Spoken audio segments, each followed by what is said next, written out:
Good morning, my friends, and welcome back.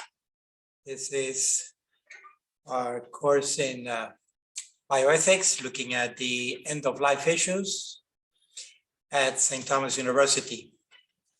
We begin always with a little prayer in the name of the Father, the Son, and the Holy Spirit. O Lord, send forth your Spirit, and we shall be recreated. You shall renew the face of the earth. Amen. Father, Son, and Holy Spirit. Okay, before going forward, any questions or comments from previous lectures? We were looking at various states of unconsciousness last lecture. And the one I want to emphasize there is the vegetative state, which typically is long-term and challenging medically and ethically because the person is not dead. Obviously, they're breathing on their own, their heart is beating on its own, but they're non-responsive. So typically, they need assistance with nutrition and hydration, and that's going to be the biggest challenge. We'll look at that. That will be our last lecture. Nutrition and hydration in the context of the vegetative state. Okay, we also looked at the definition of death, the two legal and medical and ethical definitions of death.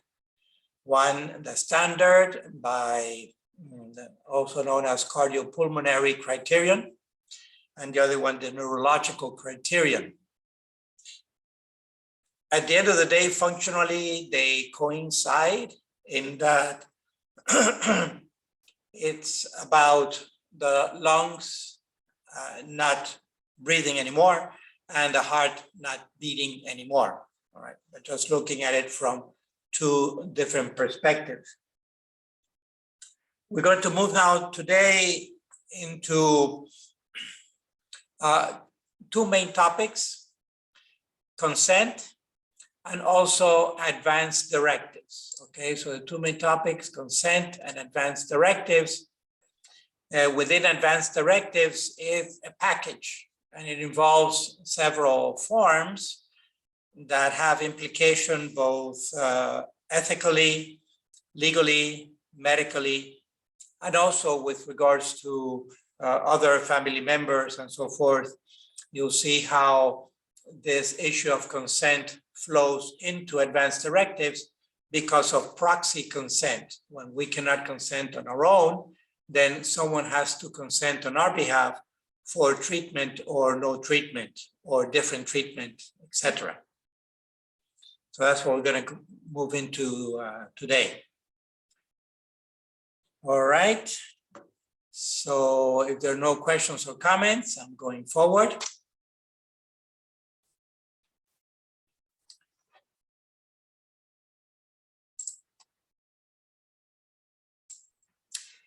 We're going to be using for the issue of consent 6 directives from the ERDs. The first 4 are these: 28, 27, 26, and 59. And then the last 2 have to do with proxy consent. In other words, someone else consenting on our behalf if we are the patient. And I rearranged the order here simply because in my mind, it makes a little more sense to look at them in this particular order.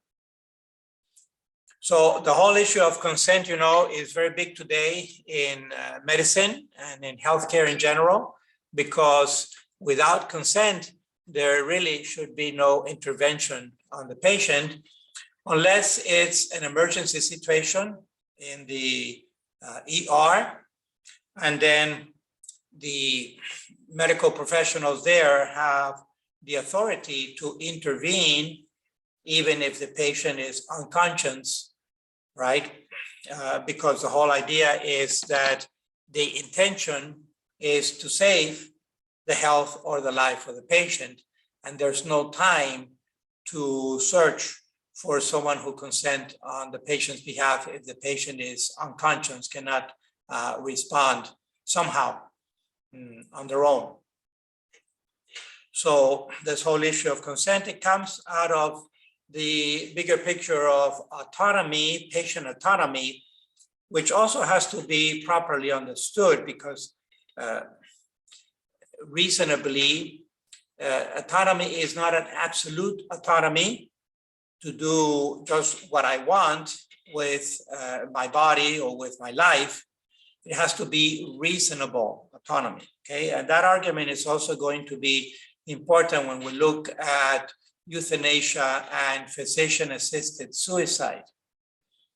That basically, again, we can subdivide the autonomy field into two camps bioethically: those who claim absolute autonomy, patient autonomy, and those who claim reasonable autonomy. Okay, and so really there is no grounds, no natural grounds for absolute autonomy. We have reasonable autonomy, and that's what we have to go by. So in other words, the mind, the intellect has to be functioning, and it's not a question of just asking the medical profession to do whatever we want. Rather, they are the professionals, they are the ones who study the human body and medicine in detail, and so they are the experts, right?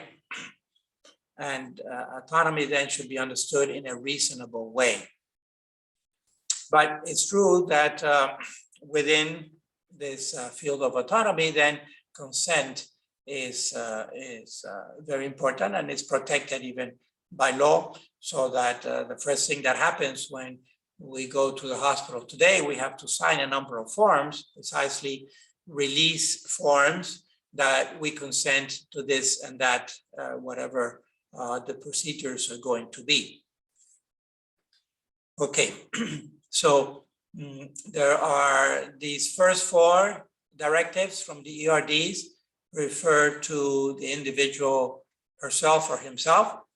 So starting with 28, each person or the person's surrogate should have access to medical and moral information and counseling, so as to be able to form his or her conscience.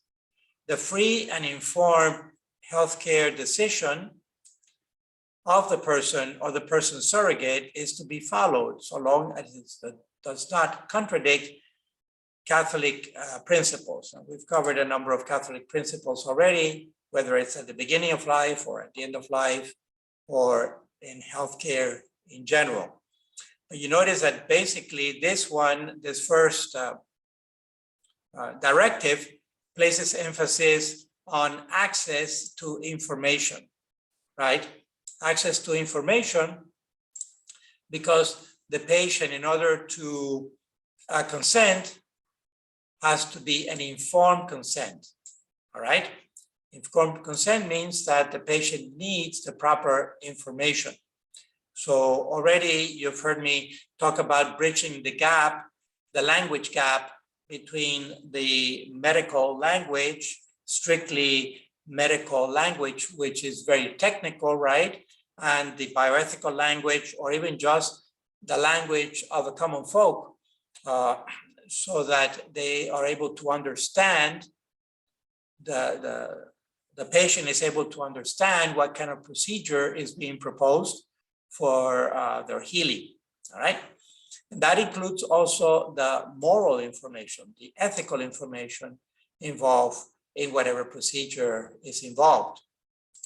So the first one basically is access to information to form their conscience.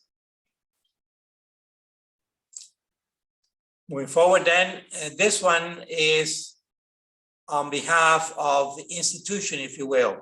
Free and informed consent requires that the person or the person's surrogate receive all reasonable information about the essential nature of the proposed treatment and its benefits, risks, side effects, consequences, and cost, and any reasonable and morally legitimate alternative, including no treatment at all. So you see that this one is kind of the counterpart, 27 is counterpart to 28, in the sense that this is the obligation of the institution or the healthcare professionals to provide that information, all right? So the patient has the right to receive that information. All right, moving forward then on 26. Free and informed consent of the person or the person's surrogate is required for medical treatments and procedures, except in an emergency situation when consent cannot be obtained and there is no indication that the patient would refuse consent to the treatment. This is what I was mentioning a little bit earlier, but it's more explicit. There's one directive dedicated to it specifically, which covers emergency situations. Right? There's really no time or no way to find out if the patient really wants to go ahead with this procedure or not. It could be, for example, intubation, right? Because the person is not breathing, is choking, whatever. And there's no indication from the patient presenting at the ER that the patient would not want that procedure. So we assume that the patient wants to be healed, wants to be cured. That's why they have come to the hospital, right? Or the clinic or the urgent care, whatever level of care it is. All right, moving forward then, the last one on this section. So by the way, in the numbering tells us in the 20s, that is in the section of the doctor-patient relationship or healthcare provider and patient relationship, okay? In that section of the document. In the 50s, it's at the end of life, specifically within the context of the end of life.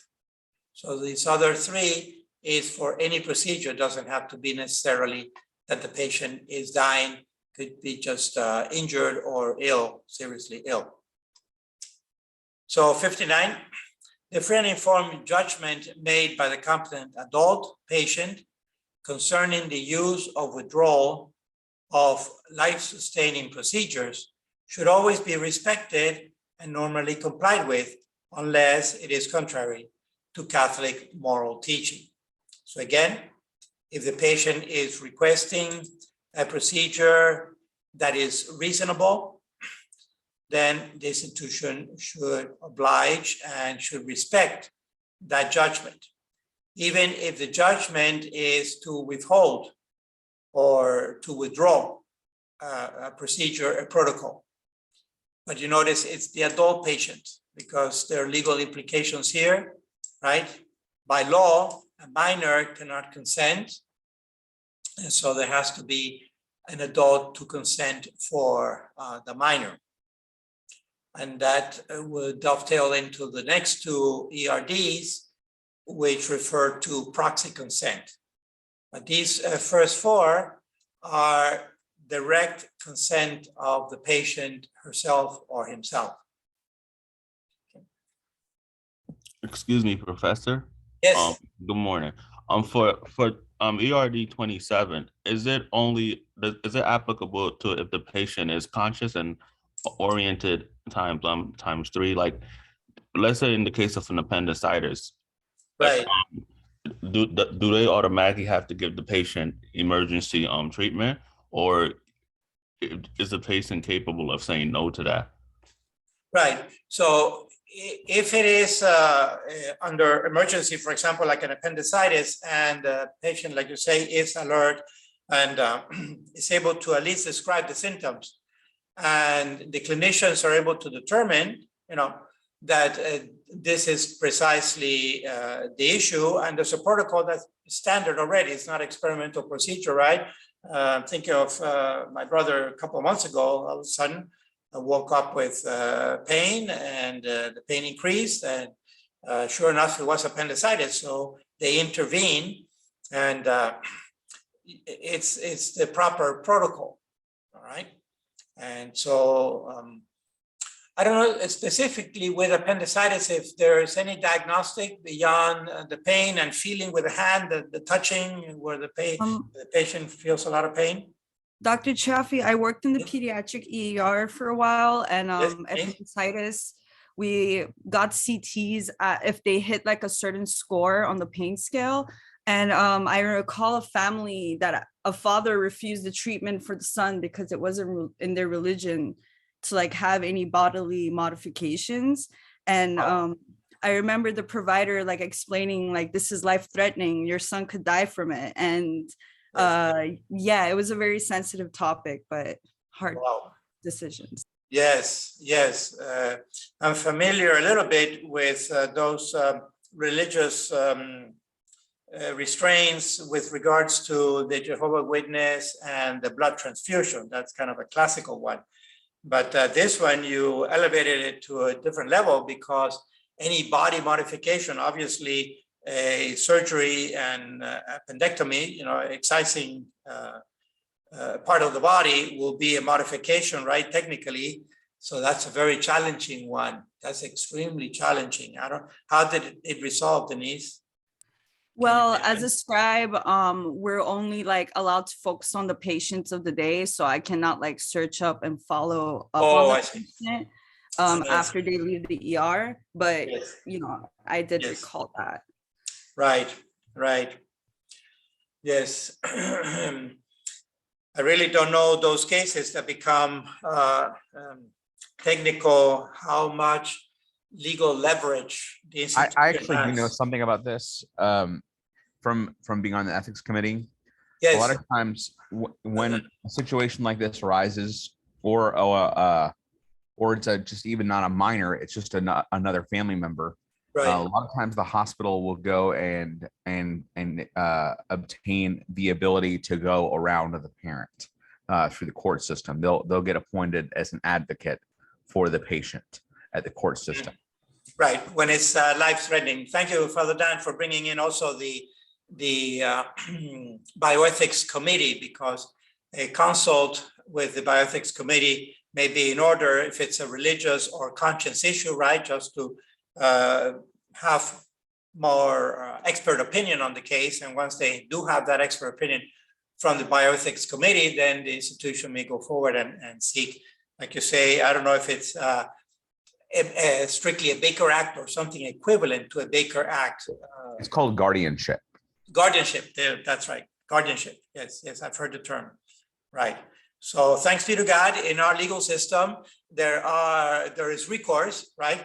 And the guardianship, my intuition, that is state by state. So perhaps there are some nuances, state by state, right? As far as I know, it's not a federal thing. It's at the state level, right? It is at the state level, but Alabama and Florida have similar laws in that. Mm-hmm. Because we share the same health system with Florida for Ascension Healthcare. Oh, Ascension. Okay. Yes. Very good. Right. Yes. So this might be another one, just kind of thinking out loud and precisely on the topic of the Uniform Determination of Death Act. I don't know, but this may be another one that this commission might pursue, or may even be pursuing, is to have some level of uniformity there with regards to guardianship. I don't know, in my mind makes sense. I'm just speculating, but at least it's good to hear that there is recourse. So the institution has a legal recourse that will back them up. There may even be a lawsuit that generates from it, but they were able to defend it, right? Father Chaffee, Yes. I have a question. Mm-hmm. These directives they're coming from the Conference of Catholic Bishops for Healthcare. Right.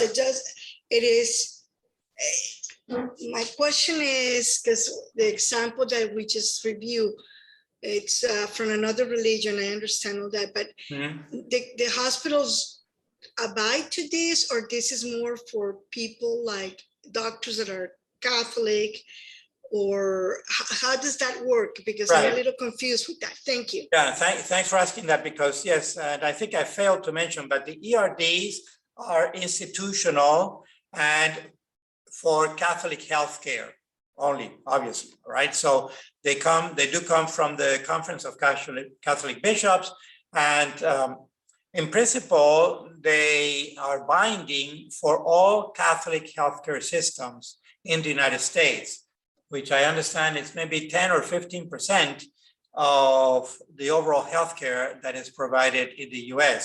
And certainly it involves hospitals, but also clinics and assisted living facilities, nursing homes, right? Anything that any healthcare provider that is Catholic at the institutional level. So the standard at the institutional level is a little higher standard, is one notch higher than at the individual level, because there is the added issue of scandal or the perception of scandal, right? Which perhaps may not occur at the level of individual. One example of that is, let's say, in the area of sterilizations, of non-therapeutic sterilizations, in other words, contraceptive sterilizations. If an individual or a couple sterilizes, either does a tubal ligation or a vasectomy, basically the people who may know, maybe immediate family members, if they share that, maybe the couple doesn't even share it with anybody. So it stays pretty localized, right? But when a hospital, a Catholic hospital, is doing tubal ligations or vasectomies, then it's out in the public. And it has the added impact, negative impact of scandal, right? How can a Catholic hospital do this if it is not according to, if it contradicts Catholic principles, right? So that's why these ERDs, you'll find they're pretty strict because they apply at the institutional level. But of course, it's restricted to Catholic hospitals or Catholic healthcare.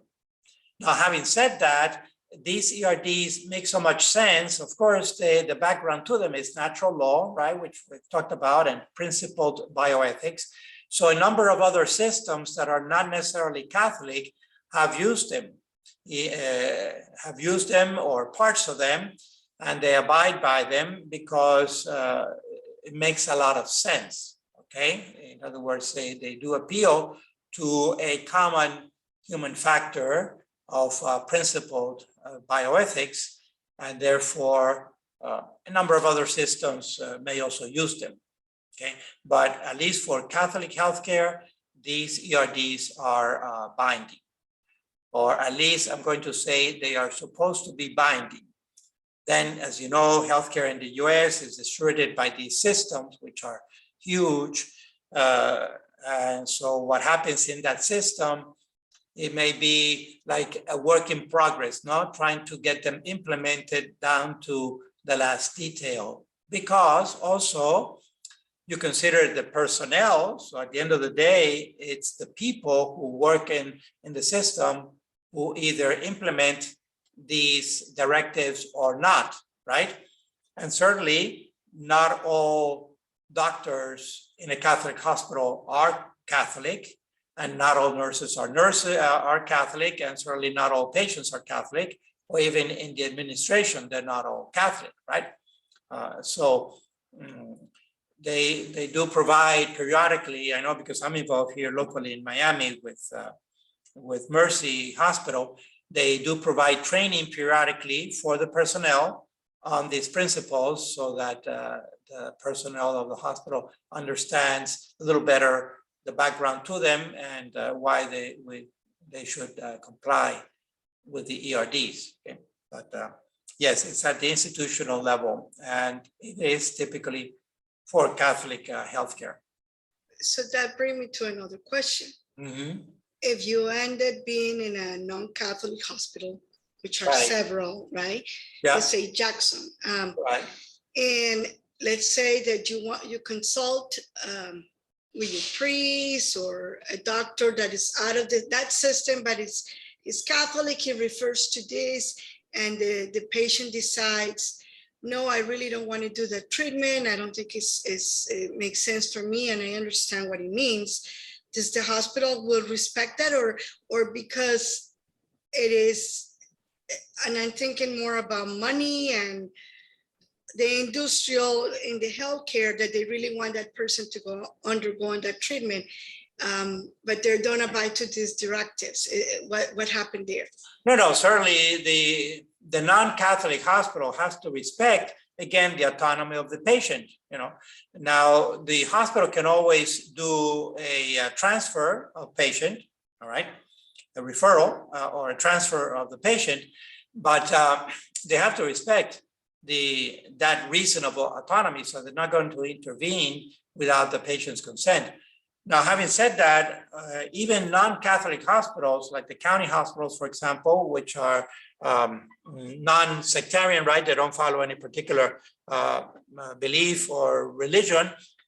They will have chaplains that are Catholic, Jewish, Muslim, Protestant, and I know for a fact, you mentioned Jackson Memorial Hospital here in Miami-Dade County, which is our county hospital. They do have Catholic chaplains also, okay? And so there's even access to that because they understand that a number of their patients are going to be Catholic. So they have really integrated, and it's very rewarding, I'm happy to see that a number of non-Catholic hospitals also integrate the pastoral dimension, right? The pastoral dimension, looking precisely at this whole issue of the whole person, the holistic view of the person. In fact, I cannot give you the actual citation, but anecdotally, I have heard that patients who practice some belief tend to heal better, faster, right? There's like a positive disposition there of the body when there are beliefs, when there are religious beliefs, okay? And hospitals have picked up on that, and so they do provide that pastoral care, So yes, no hospital would intervene on a patient really without the reasonable consent. Unless a care, of course, is that emergency situation, okay? Now, but even in emergency, if the patient presents with a next of kin, that next of kin may speak on behalf of the patient with regards to the procedure that is being proposed. Father, there's also a flip side to that. This is Jose. I'm so sorry. Good morning. Jose, good morning. There's a flip side to that, which is an informed refusal. So if you do not want to have the procedure done, there has to be a process also for you to have gained enough information to make the correct decision, and you still do not want the procedure done.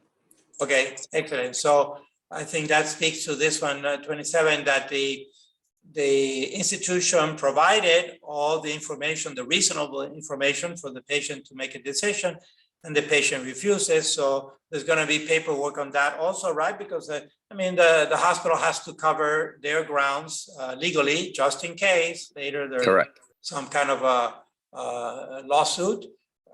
And so there's going to be a paper trail. Yeah. Yes, these are the times that we're living in, and that's why it does take a while to admit someone when they go into the hospital, because they have to sign all those forms. Okay.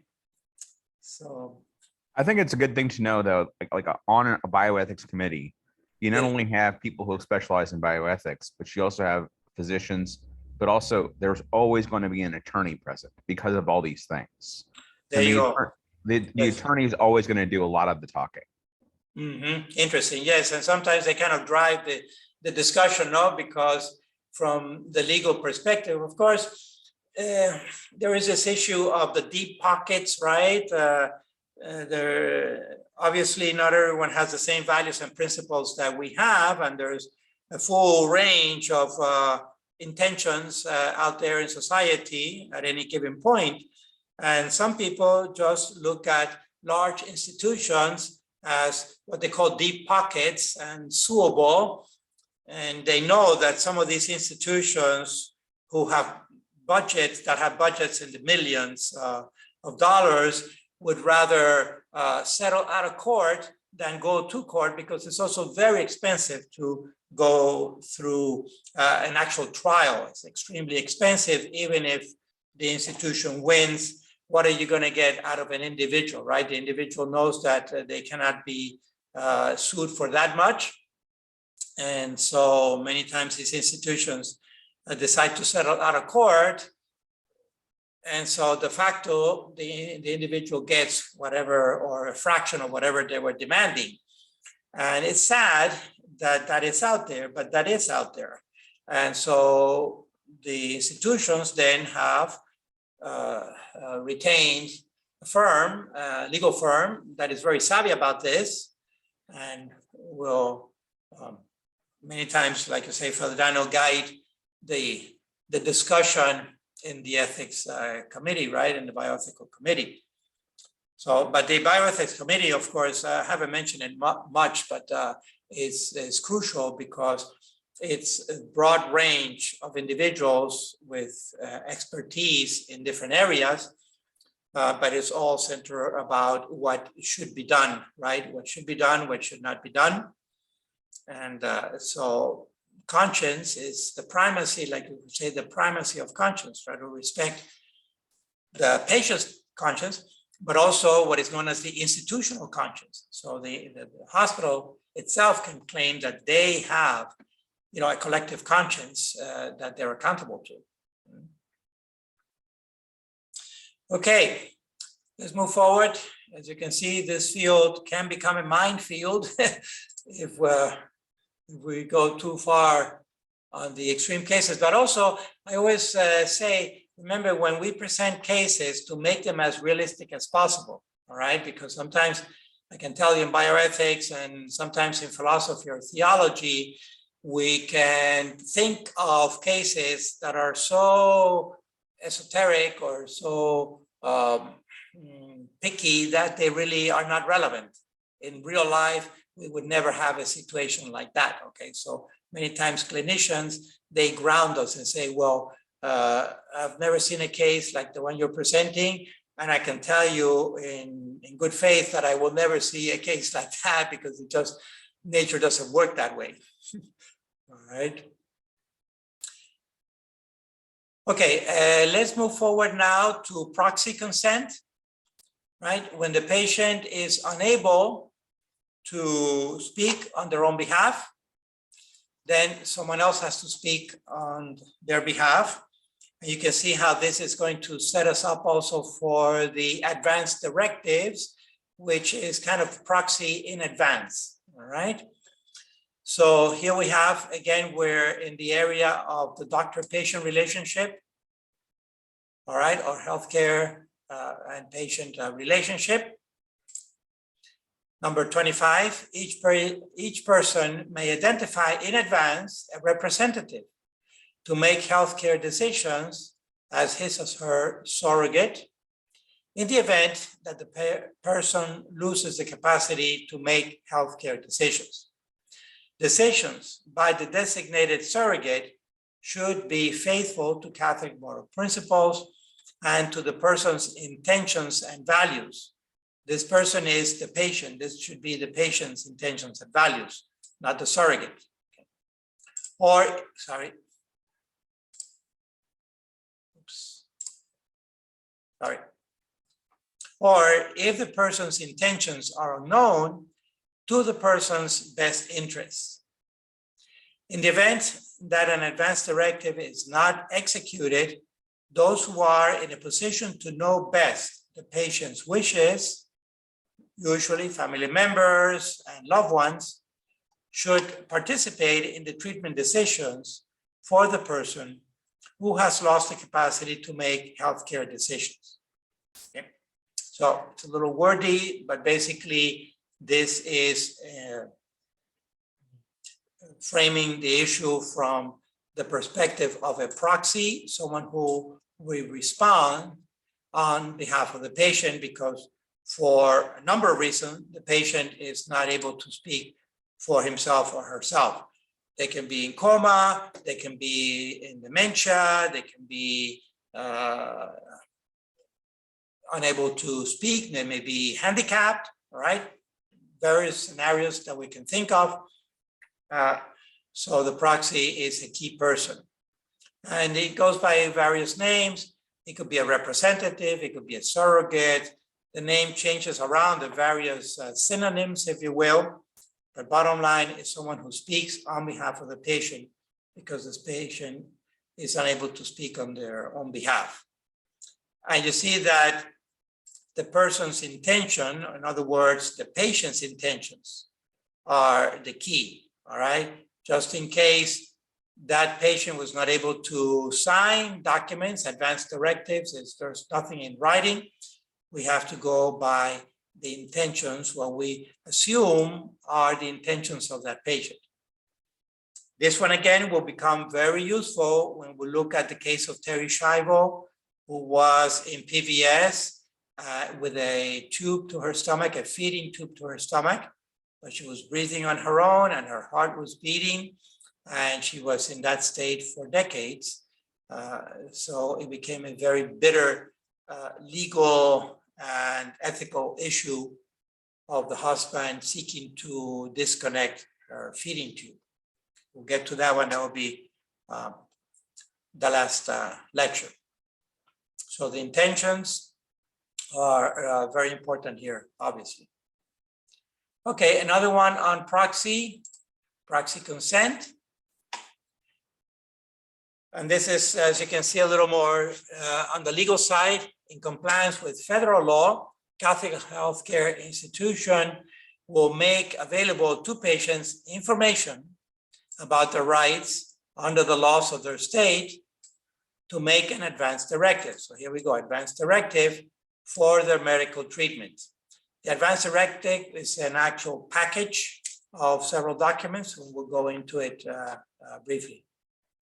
So the institution, however, will not honor an advance directive that is contrary to Catholic teaching. Again, this is where there's an appeal to the institutional conscience. A Catholic hospital may appeal to its Catholic identity and say, sorry, but we don't do these procedures here because it's against the mission, the Catholic mission of the institution. If the advance directive conflicts with Catholic teaching, an explanation should be provided as to why the directive cannot be honored. So this explanation, the length of the explanation may vary according to the situation and the circumstances. It may be brief or it may be extended, but this is another case where I'm thinking also the bioethics committee may be helpful, or even the pastoral care office. So typically Catholic hospitals and Catholic healthcare institutions will have one whole department that is part of the budget, that is the pastoral care. In other words, the non-clinical part of healing the patient, right? Pastoral care typically involves a priest or a nun, a religious sister, or even lay people who are competent in this area. Maybe they have taken either a certification or a master's or even a PhD in bioethics. And so they have that expertise and they provide that support. This pastoral care team or bioethics team sometimes serves as a bridge, as a liaison between family members and the patient and the institution to try to facilitate this dialogue and to explain why this procedure is not being done at a Catholic hospital or a Catholic healthcare institution. Okay. So this is more on the institutional side. They also need to cover themselves, but so they're making the point that they provide the information necessary for the patient to be able to do their advance directives. And if the patient presents already with an advance directive requiring a certain procedure at the end of life typically, which would be, for example, seeking physician-assisted suicide, then the Catholic hospital will have to say, sorry, but we don't do that there. It's against our mission, okay? And so that patient will have to go elsewhere. Okay, so that's the total of the ERDs that speak about consent, either directly of the patient, free and informed consent, or these last two, proxy consent. Any other questions or comments that you may think about? You know, this issue is typically, we have no problem until an event actually happens and we find ourselves in a hospital or in an emergency room, right? And then we think, well, we never talked about this before. We never thought about this. What should we do now? Okay. And that's why dovetailing into the next section of the advanced directives is going to be very useful. Father, just a quick comment on current state of how things are going post the overturn of Roe v. Wade and the new dictum. Executive directive. From executive order. That requires kind of abortion on demand in the emergency rooms, and they're using EMTALA. Right. And then the state of Florida, they're going around kind of going to the different facilities and areas explaining how to ask for that. And I imagine that Catholic hospitals, the ones that are left, would have, as you said, some process by which you're going to speak with these people and present them the directives, and eventually, obviously, this would be challenged in court. Yes, exactly. Okay, so thank you for bringing it up, and we did have a very brief conversation on this just at the personal level. So a little background of the history of this, and we're just talking about a couple of months now, the reversal of Roe v. Wade, meaning that the current Supreme Court justices have determined that there is no constitutional right to an abortion. It's not in the Constitution, the US Constitution. So as I was mentioning in previous classes, the whole issue goes back to each state, right? In other words, it really is a rollback to where we were in 1973, except for what's happened in the past 50 years, especially with the information, the overwhelming medical and just biological information of embryonic development, including even the human genome and all this. So that certainly has clarified overwhelmingly that the human embryo is human and is human from the moment of fertilization forward. However, it does go back to each state. Now, in the meantime, we know that President Biden, I mean, all that I'm going to say here may sound political, but it's really, it's public news, okay? It's public news. It is abundantly known, and he ran on the platform of pro-choice, right? And so he has made, if you will, a commitment to defend this presumed right to an abortion. So, but because of the separation of the branches of government, he's in the executive branch, he's not in judicial or legislative, right? By executive order, which is his realm, he gave an executive order to the Department of Health and Human Services, HHS, to enforce this EMTALA, which is what Dr. Jose mentioned. EMTALA is the acronym for Emergency Medical Treatment and Labor Act, all right?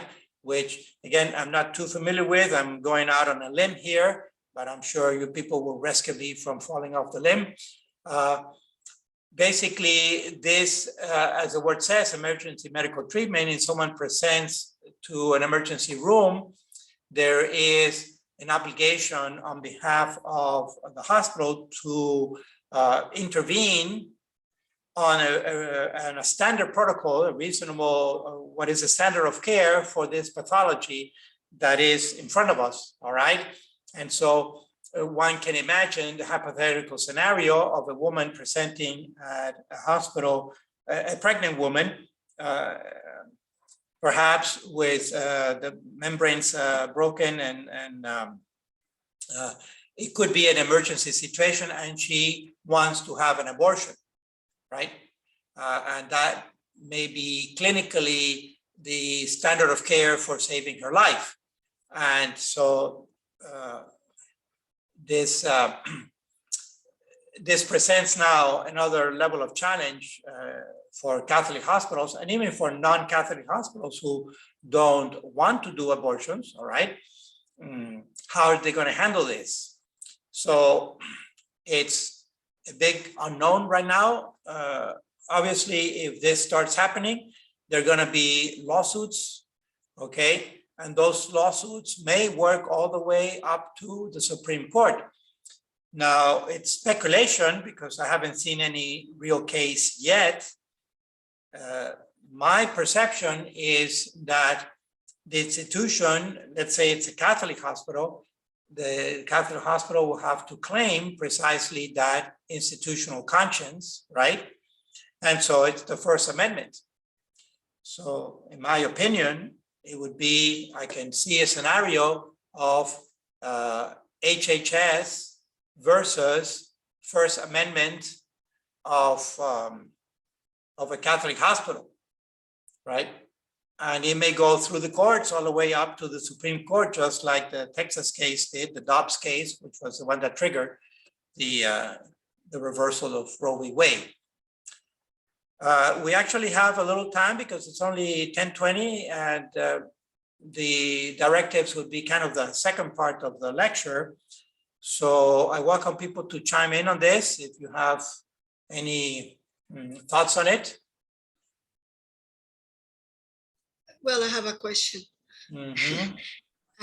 Christina. That doesn't mean what you're explaining to us. I mean, the way you explain it is like, let's say that somebody got into an accident and it's very serious and whatever. But let's say a girl decides that she wants to have an abortion. She goes to the emergency room and says, I need an abortion. That is a different story because it's not an emergency. But because of this law, is the hospital obliged to, I mean, I know the word obliged has to be carefully used, but since this exists, it can challenge that hospital for her to have an abortion, since now the abortion is not legal? Right. So my answer is, I don't know. So who determines the emergency? Right? Because this only applies, as far as I know, EMTALA only applies to emergencies. But so who determines the emergency? Is it just the patient claiming that she has an emergency? Or you see, the thing with pregnancy is that also stress, right? Mental stress could be considered I don't know, an emergency. I know that for when Roe v. Wade was still active, mental stress was sufficient to get an abortion even in the third trimester, all right? Because it said the life or the health of the mother, and health includes mental health. So if the pregnant mother just claimed that the pregnancy was causing her stress, right? That was sufficient to get just a court order to get an abortion, a legal abortion, even up to the third trimester. So I don't know if that same logic applies to an emergency room in a hospital. Does anyone know? It varies quite a bit because because there's always hindsight in all this, but the determinant of the emergency at the moment would be the clinician taking care of the patient, because it's emergency treatment and stabilization is what you're supposed to do. So if you're able to stabilize the person, then you're actually done with the treatment, and you don't have to go on beyond that. So if the person determines that it's just a regular pregnancy without any risk, nothing else is going on, then they could just say, well, you're stable. I don't really need to do anything else at this point. Okay. Well, the question would come then within the state of Florida that we have, at least at this point, 15 weeks. So would you be able to then go to the hospital and say, well, I'm claiming my 14 weeks right to an abortion, because if you don't do it by next week, I won't be able to have one, and you will have denied me care in the state of Florida. That type of scenario is one, and the other one, of course, is the definition of stable. Right, which could include also mental, right? So she can continue to claim. And I mean, if we load the basis, as we say, on the ethical issues, she could claim that mentally she's not stable, that, I don't know, would the hospital then try to seek a psychologist, a psychiatrist to determine if in fact she is faking it or not? I mean, this is pushing it, right? But if she really wants that abortion, I can see hypothetically how she could fake the distress.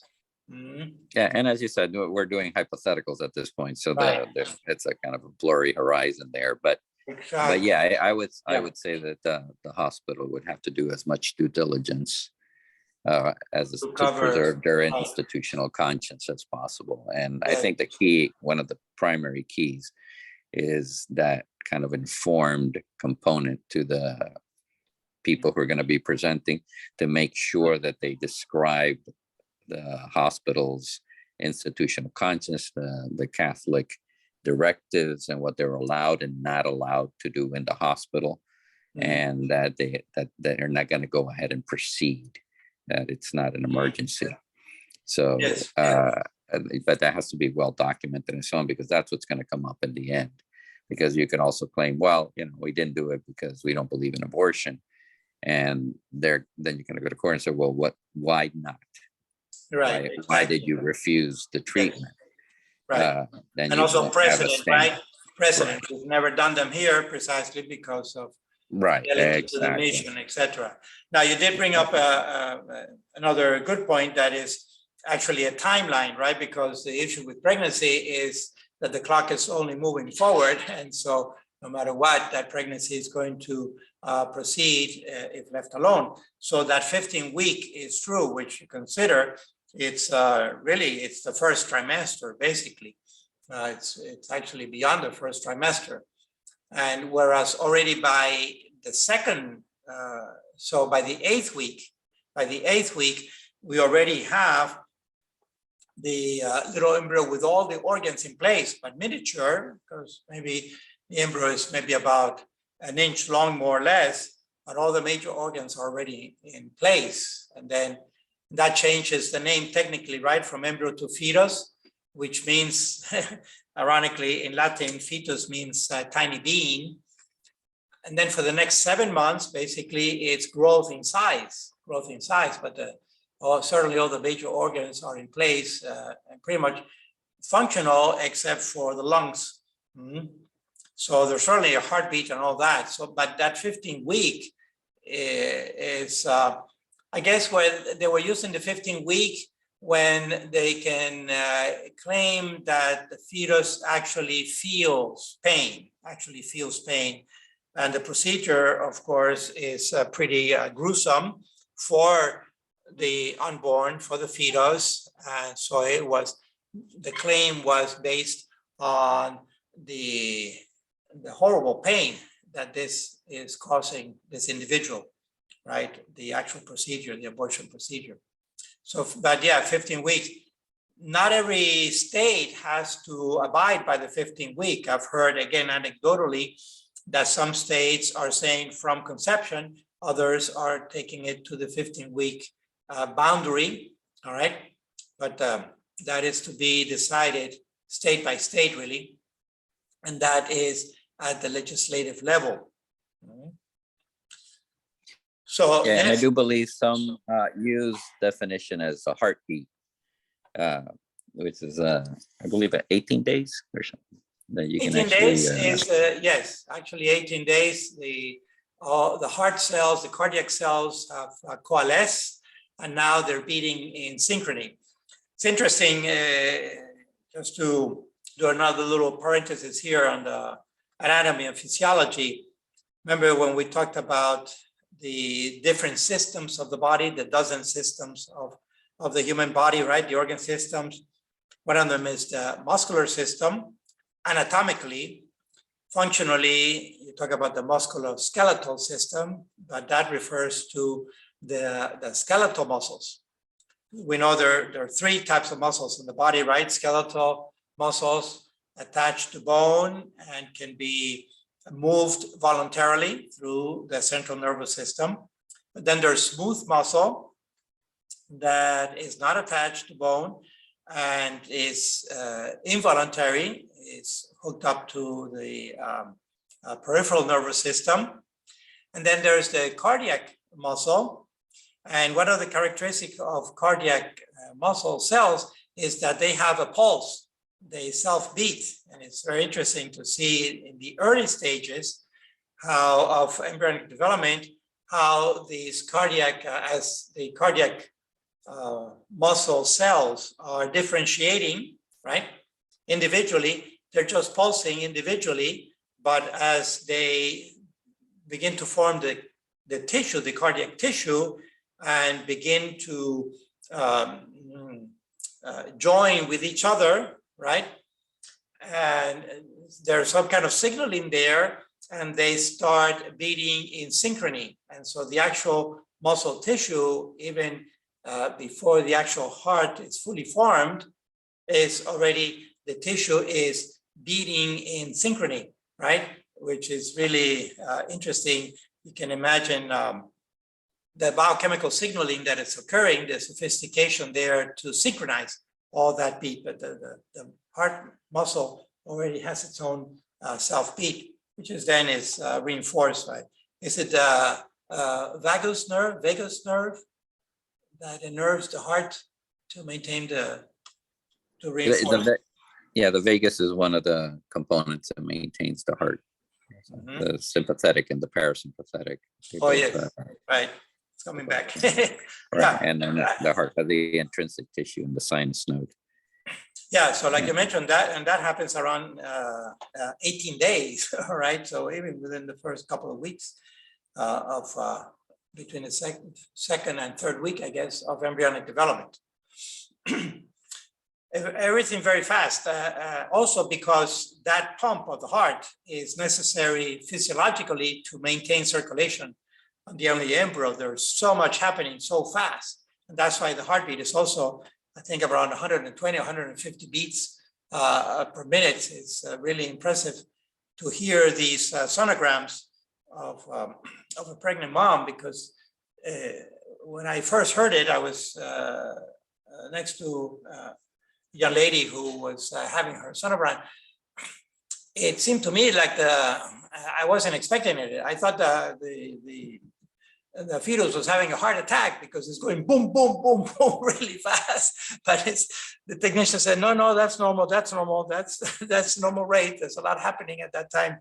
So circulation needs to move quickly. Mm-hmm.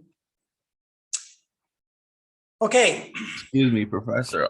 Yes.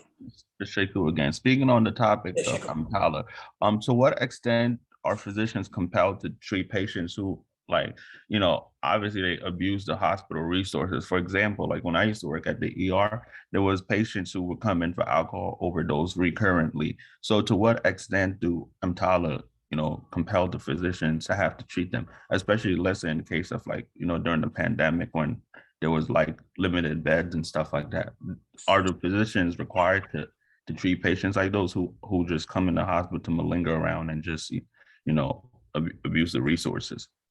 Right. Sheko, good question. And it's a challenging one. There's it's a fine line here, but just like the institution can claim conscience, institutional conscience, right? That they follow certain values and principles, which typically is defined in the mission of the hospital. And by the way, that mission, typically I see when I walk into a hospital, the mission is posted around and the institution is supposed to publicize the mission and get it out there, right? So that people know. The same way, the physicians and healthcare personnel, they also have a conscience and they can appeal to their conscience, right?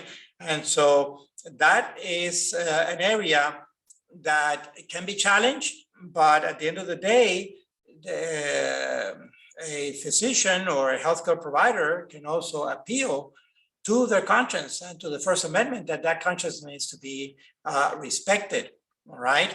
Now, sometimes it's framed in the context of religion's exception, but I make the case that it doesn't necessarily have to be a religious exception, all right? So that's how certain physicians or clinicians can refrain from doing certain procedures that perhaps the hospital is doing. Let's say, back to County Hospital here in Miami, Jackson Memorial, they certainly do abortions, okay? But if there is a clinician who takes an exception to doing abortions or to doing contraceptive sterilizations, that clinician can appeal to his or her conscience, all right? It doesn't have to be that the clinician is a religious person. They don't have to appeal to a particular religion, right? So we have to make that distinction between religion and conscience. But there has to be a well-founded reason, all right?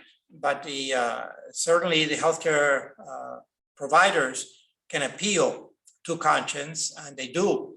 And they may even have to fight it out sometimes with HR, with human resources, because I've heard of cases where the institution will say, okay, fine, so you have your conscience and we respect your conscience, but we institution have a different conscience. And if you want to work in this institution, you have to abide by these procedures. And so it may mean that the person has to quit, right? They may have to resign. Which is very challenging because it may be their means of support for themselves and their family and so forth. So it can get sticky.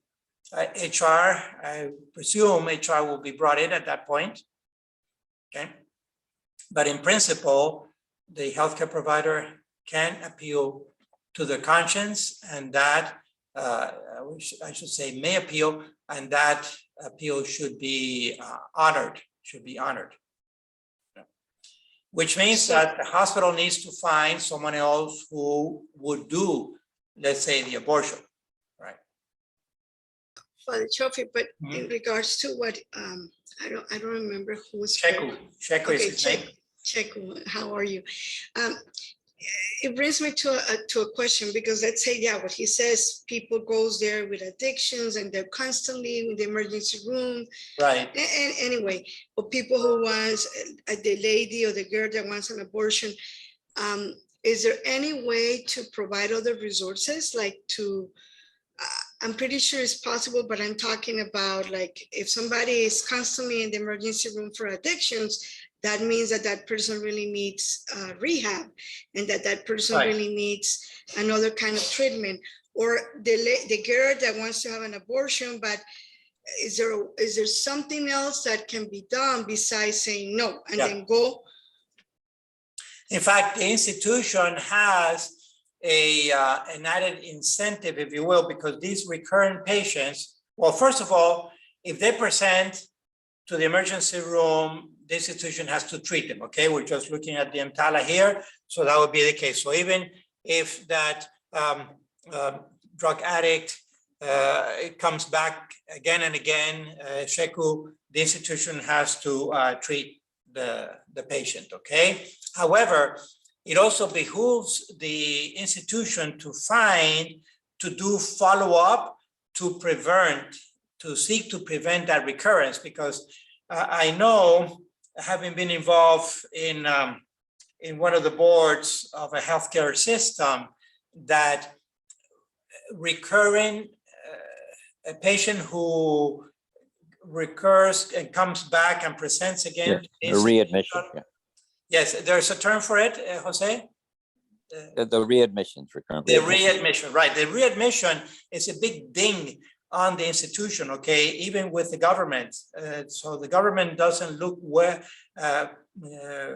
It doesn't look well for the institution to do those readmissions, and so the institution will try to go above and beyond just the treatment of the patient and do the follow-up to try to prevent a readmission, okay? Because the readmission is bad news for an institution. They get taken off a number of points and so forth. So I know that institutions try to prevent those readmissions by any legal and ethical means possible. So certainly try to transition that patient, once they have stabilized the patient, to transition that patient into the rehab that is necessary, which may or may not be associated with that hospital. You know, it may be a transfer, but to try to get that patient off that negative loop, right? Mm-hmm. So Yeah, they use usually the emergency rooms have a position called case managers. Yes, Which some of these would be referred to, and talking about consent and so on. There's two legal components that apply also to treatment. One is Baker acting, which if you have a behavioral health issue and you become a danger to yourself or to another, and you are Baker acted for a legislative period of time, you lose your right to informed consent, and you can actually be arrested and taken forcibly to an emergency room for treatment. And then for alcohol and drug abuse, there's another similar act called the Marchman Act. Marchman. Which if you are because of the substance abuse or the alcohol abuse, created yourself an extremist or have become a danger to someone else, so you become violent. We saw this a lot. I think it was ecstasy or something. There was a drug that made people hyper volatile. Yes. And they would forcibly bring them to the emergency room. We'd have to tie them down and treat them. And at that point, there was no informed consent. You were under the legal rule that you had to receive treatment until, again, the key is emergency treatment until stabilization. And once you're stabilized, then you can say, I don't want to be here anymore. I want to go over. But then the hospital would try to offer you some long-term solution, so you wouldn't have recurrence.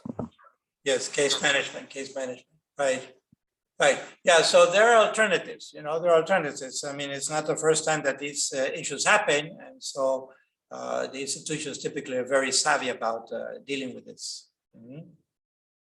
Yeah, I'm thinking, does Baker Act apply, for example, with suicidal ideation, which is taken very seriously now because in the past, sometimes suicidal ideation was kind of swept under the rug and people didn't want to talk about it, or they skirted it, they didn't want to confront it. But now we're told that we have to take it really seriously, because many times people, especially if they have, like they say, the means and the motive, they may go ahead with it, right? So is that a candidate for Baker Act, I wonder? My experience working the pediatric ER is like, if, somebody, they're texting their friend, they say like, I might want to kill myself, like, and the person calls the police. They bring them in and we admit them to psychiatry. But my experience working with the psychiatric doctor, was that like they can have passive or active suicidal ideation. I And see. they ask if there's like means or a plan. If they have means or a plan, then it becomes more serious. But some people Yeah. have like passive suicidal thoughts at just Yeah. baseline. So it's different in each setting. Right, I see. So the big, the algorithm, for lack of a better word, but the big Y on the road, the divergence is whether it's active or passive. And again, the expert, the professional, there would be a psychiatrist, right? To determine. And they look, yeah, I've heard that if they have a plan, they have a means and a motive, then that's taken more seriously. Mhm. Right. Okay, now you, especially those of you who are the students who are aspiring to the medical profession, you're never alone on this, okay? You're never alone. And even nowadays, even more so with the good old cell phone, that's where I can think that it's a very good use of the cell phone, is never feel that you're closed in. You should always have someone that you can reach out to 24/7. All right, that is of your confidence and can give you guidance when you are in these situations. So never feel that you are locked in alone, and always be thinking in advance on your contacts and whatnot to be able to reach out. Okay. Mm-hmm. Okay. Any other questions or comments people want to bring up on consent, free and informed consent, proxy consent? Let's see. Oh yes, I had one more slide, more on the legal side of things. So let me cover this. So with regards to the legal aspect, again, without getting too much into it, the proxy consent is seen as a legal right, all right? So people have legal right to consent to medical treatment for themselves or for a minor, or a ward, which is again a legal term, right? Sometimes a state becomes the ward, delegate that right to another person. And there are three fundamental constraints. This is just when I did a little scratching the surface of the research, right? The three fundamental constraints are: a person making the delegation must have the right to consent, right? That this is on the legal side. The person must be legally and medically competent to delegate the right to consent. And the right to consent must be delegated to a legally and medically competent adult. So also the proxy has to be an adult and has to be a competent adult and has to be a legally and medically competent adult. Now, medically competent doesn't mean that the adult has to be a medical doctor, and legally doesn't mean that the adult, the proxy, has to be a lawyer either. You know, they just have to be, let's say, reasonable people that understand when something is explained to them in normal language, okay? So these are three, let's say, constraints, or three aspects of delegating that right to consent to a proxy. Father Chofi, Yep. like this kind of legal paper, is it because, well, okay, none of us know when this could happen, right? It could happen Right. when you have an accident or something. Right. Just how do you supposed to proceed? Like, you're supposed to have that done. I know it's in advance, but do I have to, during my life, have something in writing that says if something happens to me, my husband can make decisions for me? Is that something that everybody normally should have? Because I know about other things, like if you're going to a procedure, you need to have the living wills and all these things. But I'm just asking because why do I have to have a proxy in advance? Exactly, yes. Okay, yeah, that certainly leads into the second half of the lecture, but I would say just as a little snippet before we take our break, all right? That's precisely the point of the advance directives, because it does state the wishes of the patient in advance. When we are healthy and clear of mind and sound of mind and you know, in good health, we can make these decisions in advance. Now, also, there are some legal procedures that are like the default procedure, right? If there is no advance directive, for example, and the person is married, just legally married, civilly married, then the automatic proxy is going to be the spouse, okay?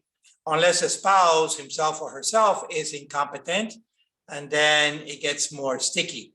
But just by default, if a person is married, just civilly, all right, the spouse is the default proxy for that person when the person becomes incompetent, all right? But it's always very good and useful to have these issues talked about precisely with a spouse or the next of kin or your best friend or a family member. It could be parents or it could be children, right, or siblings. And that's where the advance directive package helps, because it helps to frame the questions, it helps to frame the discussion. What should we be talking about, all right? And it boils down to basically three documents: the living will, the power of attorney, and the DNR, do not resuscitate order. Those are the three basic documents. We'll look at them, but we're going to look at them after the break. So this just sets us up for going into the whole topic of advance directives. Okay, any other question or comment from what we've talked about so far? Well, hearing none, then it's almost 10 to 11. So how about 10 minutes and I'll restart at 11. Okay. So let me just pause this.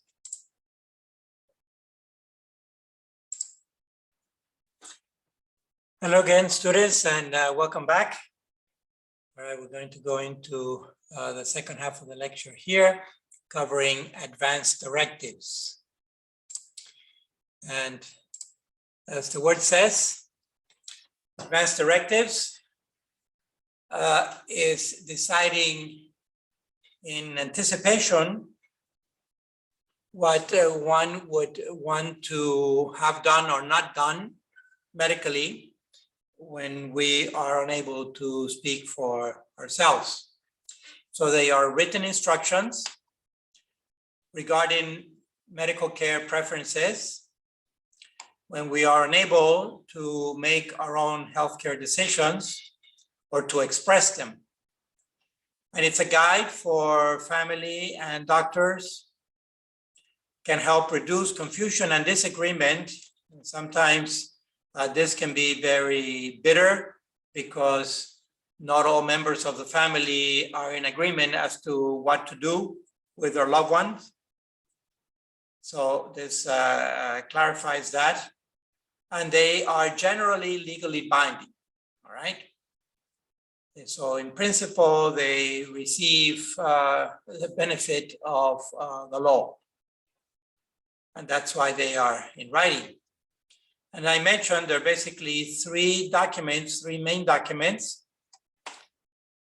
One is a living will. The other one is the power of attorney, but a particular power of attorney, okay?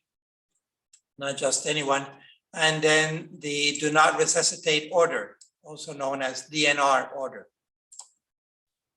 So let's look at each one of these a little more detail. With regards to the living will, there are many living wills out there today. You can just go online and find many different types of living will.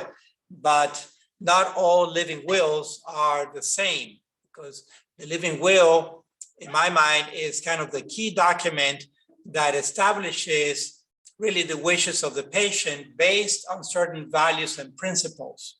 And not all values and principles are going to be the same. So there is a Catholic living will, which is the one, of course, that I promote. And this is the website. Typically, each state of the Union will have what is known as a Catholic conference or a conference of Catholic bishops, right? For example, in Florida, there are 7 dioceses. A diocese is a geographical area that is managed, the Catholic aspect is managed by a bishop, right? So there are 7 dioceses in the state of Florida, and in Miami is the archdiocese. So it's usually the archdiocese is the diocese that has the largest population density of Catholics in the area. So there is a Florida Conference of Catholic Bishops. That's the website there. And that conference is typically in the capital of the state. For example, this one is in Tallahassee.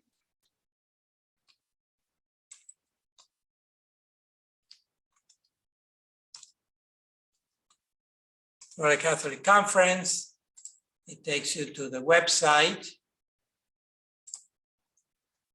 It's an actual building in Tallahassee, and they lobby for Catholic issues with the state legislature, all right? Now, the lobby typically is in three main areas with regards to education. For example, to have voucher alternatives for education, that parents have the ability to send their children to private school as opposed to public school, right? Then there are healthcare issues. So healthcare will be another department within the conference. And then the third one typically has been Respect Life, precisely the issues of the unborn and their mom. So they have people who work here who represent these issues from the Catholic perspective. And it's also, they have a lot of resources, as you can see here. So right up front is the Catholic Declaration of Life and Death, which is the name of the document of the living will. It just has a more fancy name, Catholic Declaration on Life and Death. And it's at the same time an advance directive. It's essentially 2 documents in one, but you can see it's right on the resources of the front page here. So it's in English or in Spanish. This is the document, right? And it's been translated into Spanish. This is the actual document. The sheet has 2 pages, front and back. That's the front. That's the back. We're gonna go through it in some level of detail. I've also emailed it to you as a PDF so that you have it. And then in addition to that, there's also here explanation on how to fill it out, what does it mean? So it goes step by step. This one's a little longer, this one is 4 pages. And it's an explanation line by line on what it means and how to fill it out and so forth. That is tailored to the state of Florida in particular, okay? So let's take a moment to look at that declaration. The first thing would be the name of the person. So my name, your name would go there. It has a brief instruction. And then here is the designation of the surrogate, right? Who we are designating to represent us in the case that we become incompetent. The name of the person, the address, as many phone numbers as you can put here, typically the cell number, right? And if you want, there's space also for a second surrogate, and they will be contacted in order. So for example, if I put my brother here, but at the time of my need, my brother is not available for whatever reason, I can also put another individual here beforehand, all right? And they will be contacted in order. So it's kind of a default. You can have on this form, 2 surrogates if you want. So that's the first part of it. Then the second part, okay, it changed format. So the second part, this is the backside, is the living will. And here it states these 5 principles here, all right, are essentially the 5 principles that we believe in, all right? And that these are the 5 guiding principles that we want done or not done when we are unable to speak for ourselves. So the first one is to be provided care and comfort, and that pain may be relieved, all right? So there's a distinction between cure and care. We'll talk a little bit more about that in the next lecture, but basically, when there is no more cure, right? Care always obligates, because care is ordinary,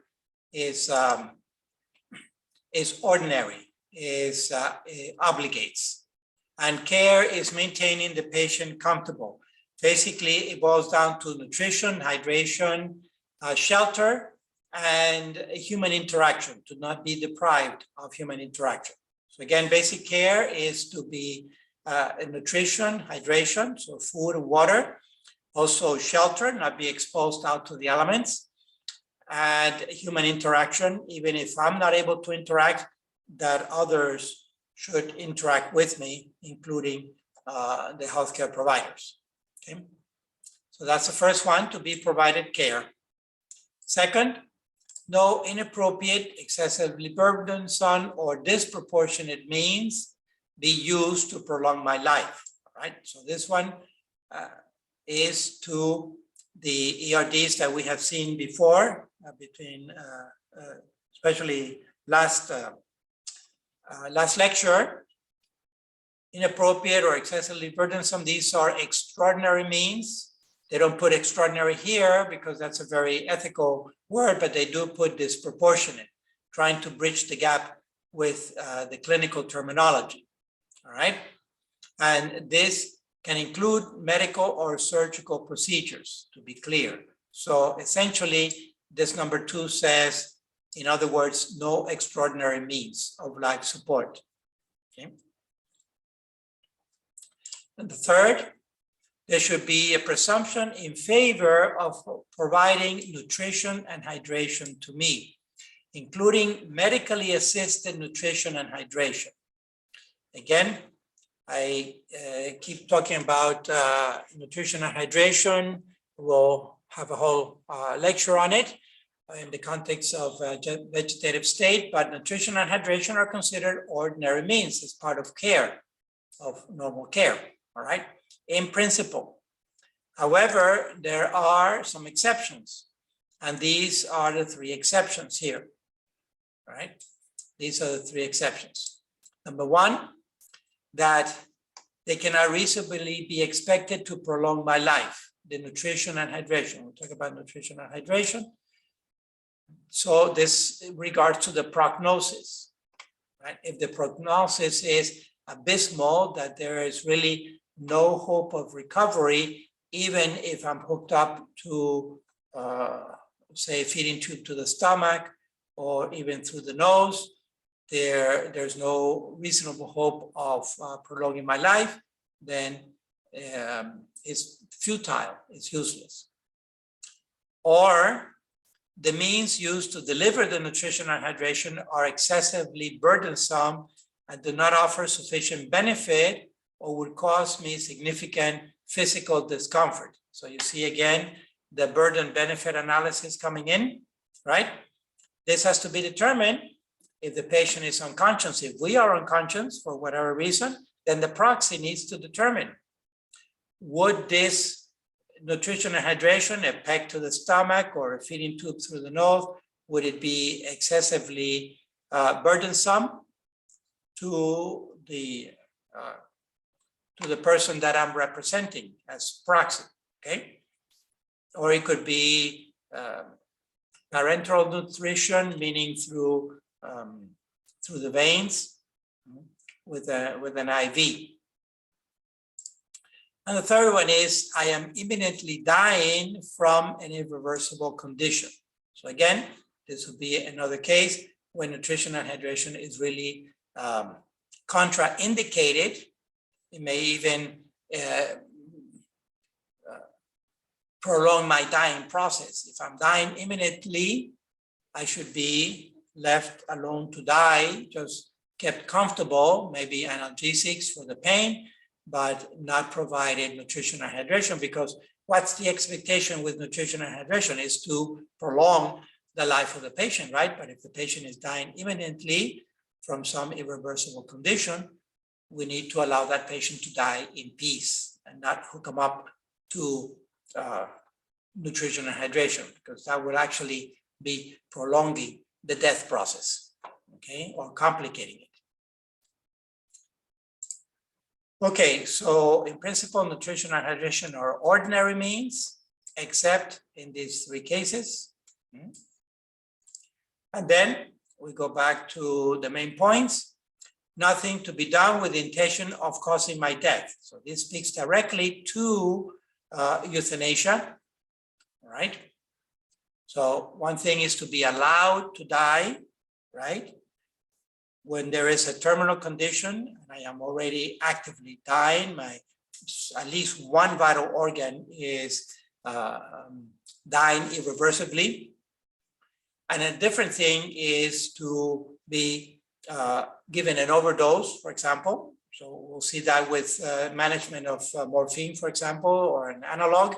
Is one thing is to manage the pain with titration of the morphine, and another thing is to do an overload of morphine to actually kill the patient and to shut down systemically, all right? So nothing should be done to cause my death, the intention of cause my death, which would be euthanasia. And finally, this fifth point, precisely because we're looking at the whole person, body, mind, and soul, that spiritual care be provided, including the sacraments whenever possible. And we do have in the Catholic Church one specific sacrament that applies to end of life. It's called the anointing of the sick, all right? Before the Second Vatican Council in the 1960s, it was called extreme unction, right? For those of us who go back more than 60 years, extreme unction was the name of that sacrament for many years, for centuries really. But then with the Second Vatican Council was a big event in the Vatican in the 1960s that updated basically a lot of our theology and a lot of our pastoral care. This sacrament was made more available so that it's repeatable, right? And it is the anointing of the sick. It's a sacramental anointing. So in our faith belief of the Catholic Church, we believe that it provides a specific grace from God. It forgives sins, for example, even if the person is unconscious, even mortal sin is forgiven with the anointing of the sick. So it is a tremendous spiritual help to a dying patient, okay? And that's why this point is in here specifically to not neglect the spiritual dimension of the pastoral care, of the care for the patient, because all these are directed more to the physical and maybe mental health, but this one is specifically with regards to the spiritual well-being of the patient who is incompetent. All right. There's a little space for additional instructions also, which obviously have to be according to the teachings of the church. You may say here, well, if I am unconscious, please let all my family members know, or let nobody know, etc. You know, you can put personal, particular instructions here if you want. Or maybe another person who is dear to you, but it's not really a proxy. You can list them here. Please let this person know, etc. Whatever other instructions here. Again, the understanding is that whatever instruction you put here does not contradict this, and that is not against the teachings of the church, right? So it's not proper to put here, if I am dying, please give me an overdose of morphine, right? It's not consistent with the rest of the document. Okay, comes down to the signatures to validate it, right? So the declarant is the person who is self, is the person who is up here. The name of the person, so it's either us or whoever we're asking this person, our next of kin, whoever we're asking the person to sign it. You know, spouses, for example, you should both sign this document individually. So that's the declarant. It's the same self person who is filling out the document. The last for the social, this is kind of give it some kind of, anchor it to some kind of legal validity. The date when it's signed, and then the witness, two witnesses actually, two witnesses. The witnesses don't really have to know the patient or the person, sorry, and the witnesses are not the proxy. They should not be the proxy, the other two. So really this involves kind of 4 or 5 people. This involves 5 people. First, the person who is filling out the document, the self, right? It's ourselves. Then our 2 proxies here. That's person 2 and 3, right? So 2 proxies. And then the 2 witnesses who should not be the proxies who are signing here. And these 2 witnesses are just witnessing the signature of the declarant, all right? That's all the witnessing, that it's the self-declarant who is signing here. And the witnesses should also print their name. So they should sign and print the name. This makes it legal. This makes it binding. Okay. And it says here, the surrogate or the proxy cannot be, should not be the witnesses sign here. So this document, at the end of the day, involves a total of 5 people. Okay, that's, yes, Christina. I apologize for so many questions, but Please, I am not in the medical field, so. That's the reason for the course. Thank you. Two questions I have. One is, I'm a little confused because I thought that hydration, at least hydration was kind of an obligation to do. So in the case of morphine, let's say that I remember with my mother-in-law, when they decided to go with morphine, she also has hydration because, let nature take your course. So I'm a little confused about that. And the other question is, what if you have the document, but you did not, there was not enough time to turn in the document, you got into a bad accident, and the doctors treat you, and you have all these things here, and they did exactly what you said not to do. What happened in that case? Thank you. Well, if, okay, so let's address nutrition and hydration first. In principle, they go together, food and liquids, solids and liquids, normally any normal meal. So again, what is normal, right? Any normal meal will have solids and liquids. We eat and drink generally together, eating, all right? So that's normal. They're provided. Now, also medically, they can be provided together. For example, a peg to the stomach. And again, I'm going to have another lecture on the peg and all this in more detail, but basically the food that is pumped into the stomach is already hydrated. All right, so it's pureed food and also with water or liquid. So it's together. It's essentially what we call the bolus, what we swallow, which has food and water together, provided together, right? Then the intestines do their thing and they absorb the nutrients and the water and so forth. In some cases, no nutrition is provided and only hydration. So we have to go case by case. It depends precisely on the patient. If the patient is dying imminently, they're basically just shutting down, like you say, your mom was on a morphine drip. That morphine drip typically is also assisted with saline to maintain the body hydrated, all right?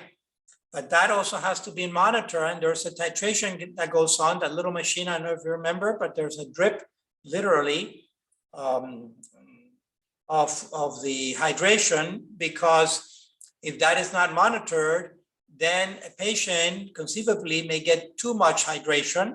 Again, it's going intravenously into the blood system.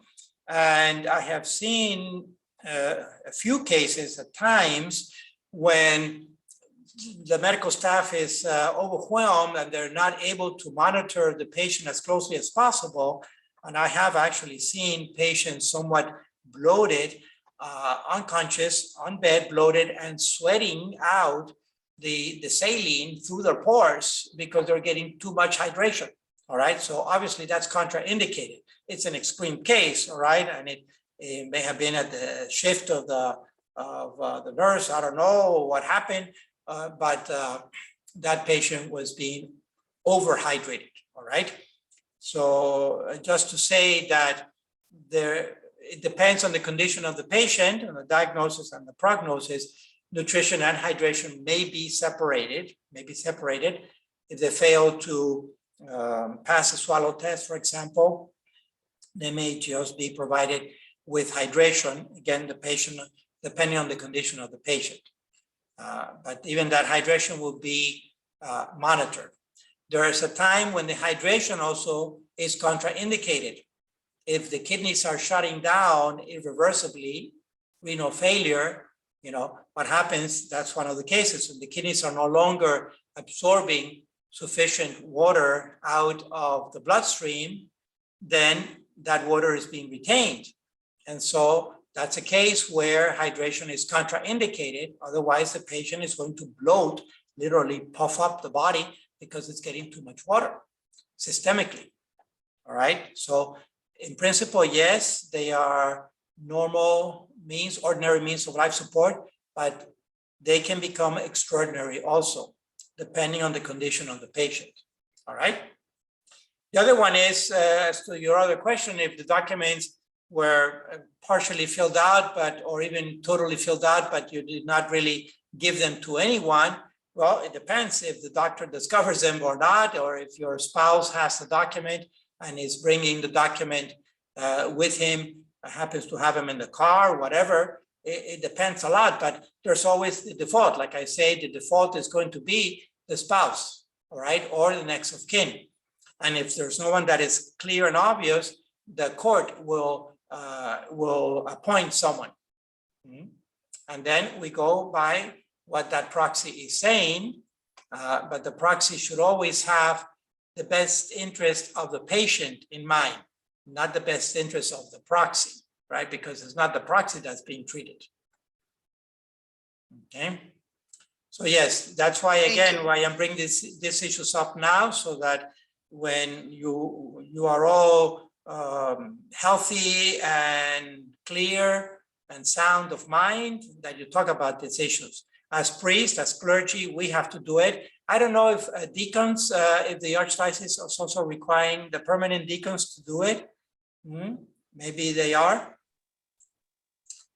No, we don't have that. You don't have that? Okay. No, but Yeah. I can see how that is Yeah, something that's appropriate, Yeah, especially yeah. for us. But I do have one additional question, and Yeah. that's on the living will point 4, Mhm. that nothing be done with the intention of causing my death.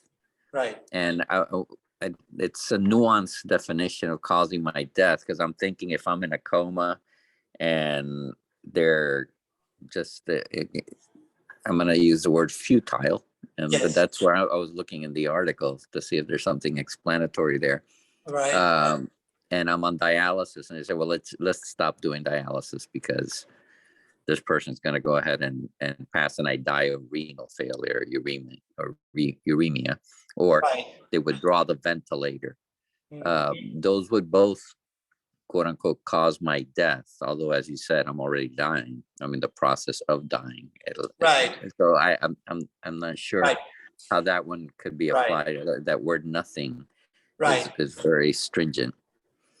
Yes, it's true. Well, so we have to be very focused on what is the intention of number 4, right? And the intention is precisely to focus on the intention of the clinician or the institution at large. So this is kind of a wordy way of saying that I don't want to be euthanized, okay? That is basically it. Now, if the patient is imminently dying, right?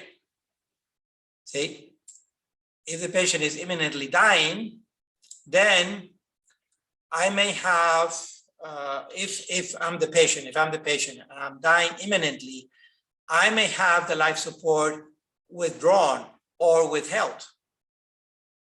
But that's not causing my death. Death is happening, right? So it's not really causing my death. Death is happening. I'm not being given the life support that is precisely futile, and futile is a clinical term, right? So if the life support is futile, it's contraindicated, but it's not really causing my death. My body is causing my death. The organ that is failing, my kidneys, is causing my death. So it's very important to see the intention here. Basically, this is just a reference, and maybe they should have put it in parentheses or something, but I don't want to be euthanized. All right. And I can That say makes sense. also, I can say that in the United States, at least to date, euthanasia is still illegal. Okay. It's not only immoral, it's also illegal, because euthanasia is directly killing the patient. Now, at least that's as far as the law is concerned, and that's across the 50 states.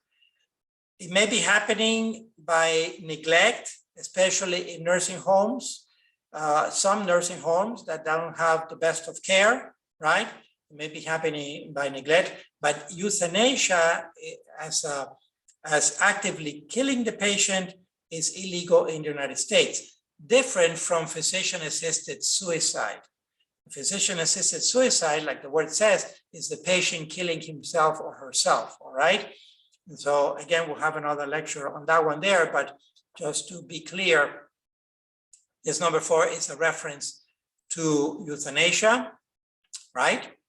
And so perhaps it's not as clearly stated as that, but the withholding or with the withdrawal of a protocol is not really causing my death. The failing organ is causing my death.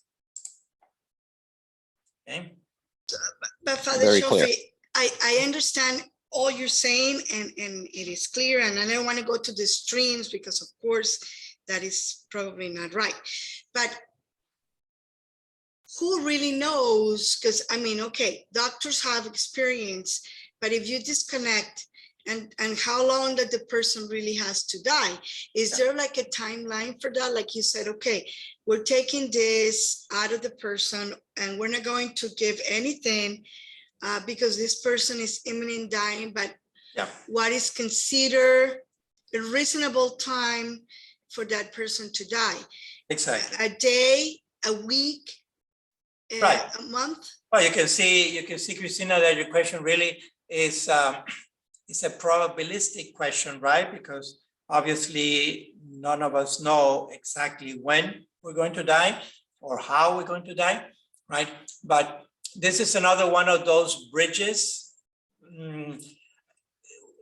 Science and medicine in particular lives in a probabilistic world, all right? In other words, the doctor will say, well, if we apply this procedure, you have a good hope of recovery. They may say qualitatively or quantitatively, there's a 90% chance that you will recover. You know, if you have 90% chance, if I tell you this lottery ticket has 90% chance of winning the lottery, who wouldn't buy that ticket, right? This one ticket has 90% chance somehow of winning the lottery. Well, most people, I think, would buy that ticket because that's a very good chance of winning. So it's a very good chance of recovery. The prognosis is an excellent prognosis, right? But what is that based on? It's based on previous cases, right? When we doctors have applied this protocol to the illness that you have, we've seen 9 out of 10 patients have healed, right? Or 90 out of 100 patients have healed, and so forth. So it's based on past experience, and therefore it's a statistical, it's a probabilistic model, probabilistic. The challenge is that we are not probabilities. I'm not a probability, you're not a probability. We are deterministic. In other words, we are determined individual human beings who exist here and now 100%, you know. I'm not existing 90%, I'm not existing 10%, I'm 100% existing here and now. And so how to bridge again those two worlds, right, of determined people, in other words, specific individuals who exist here and now being treated by a probabilistic science, which is the art of medicine.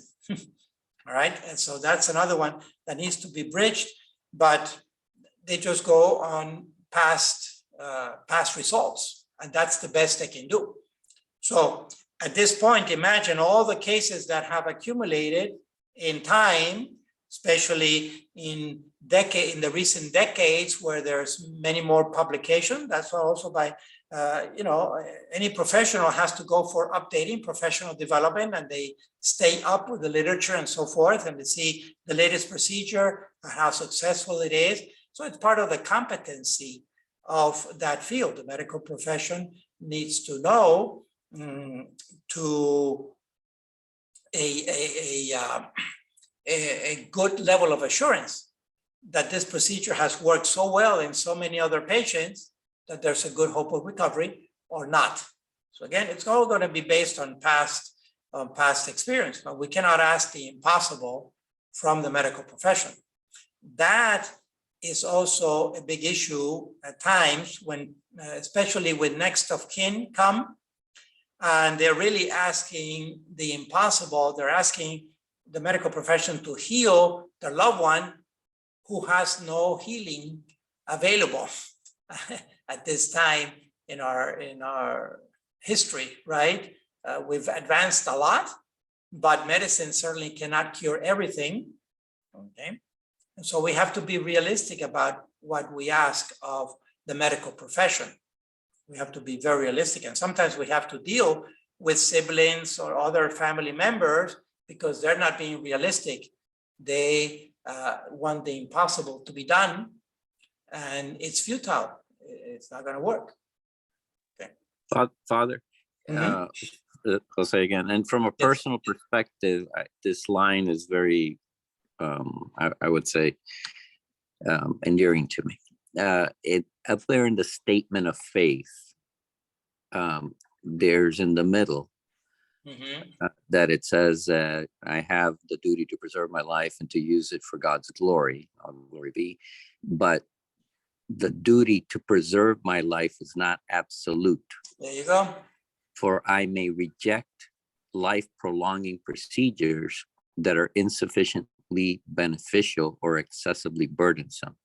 And to me, when I've run into some of the family issues,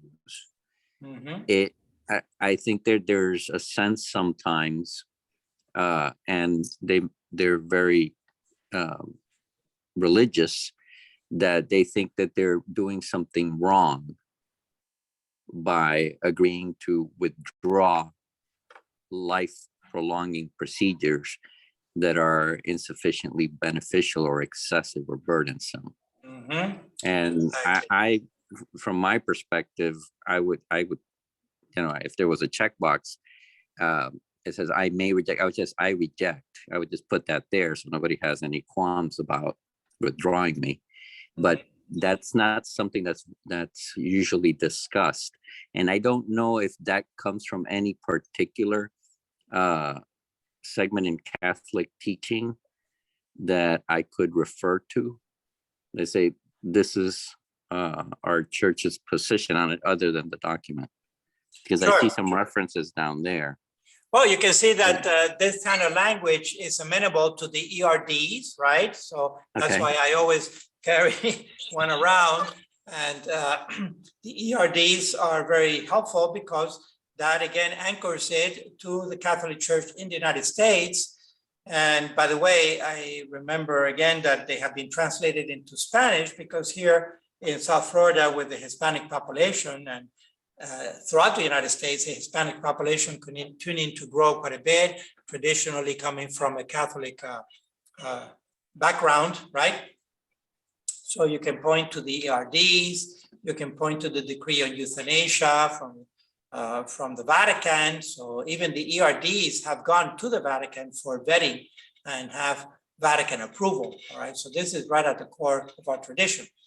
The challenge, like you say, Jose, is trying to deal with the lay people in terms that they understand, because it's that little saying, nobody wants to disconnect grandma, right? Nobody wants to disconnect grandma because they think that by disconnecting her, they're killing her. But the point is that grandma is actively dying, and if we don't disconnect her, we're actually prolonging her death and perhaps even her suffering. So that's a challenging issue there.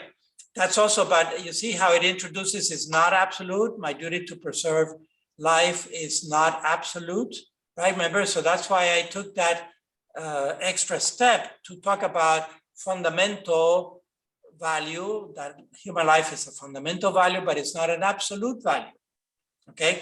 And after reading the summaries 1 week later, I can tell some people understood that nuance and some did not really.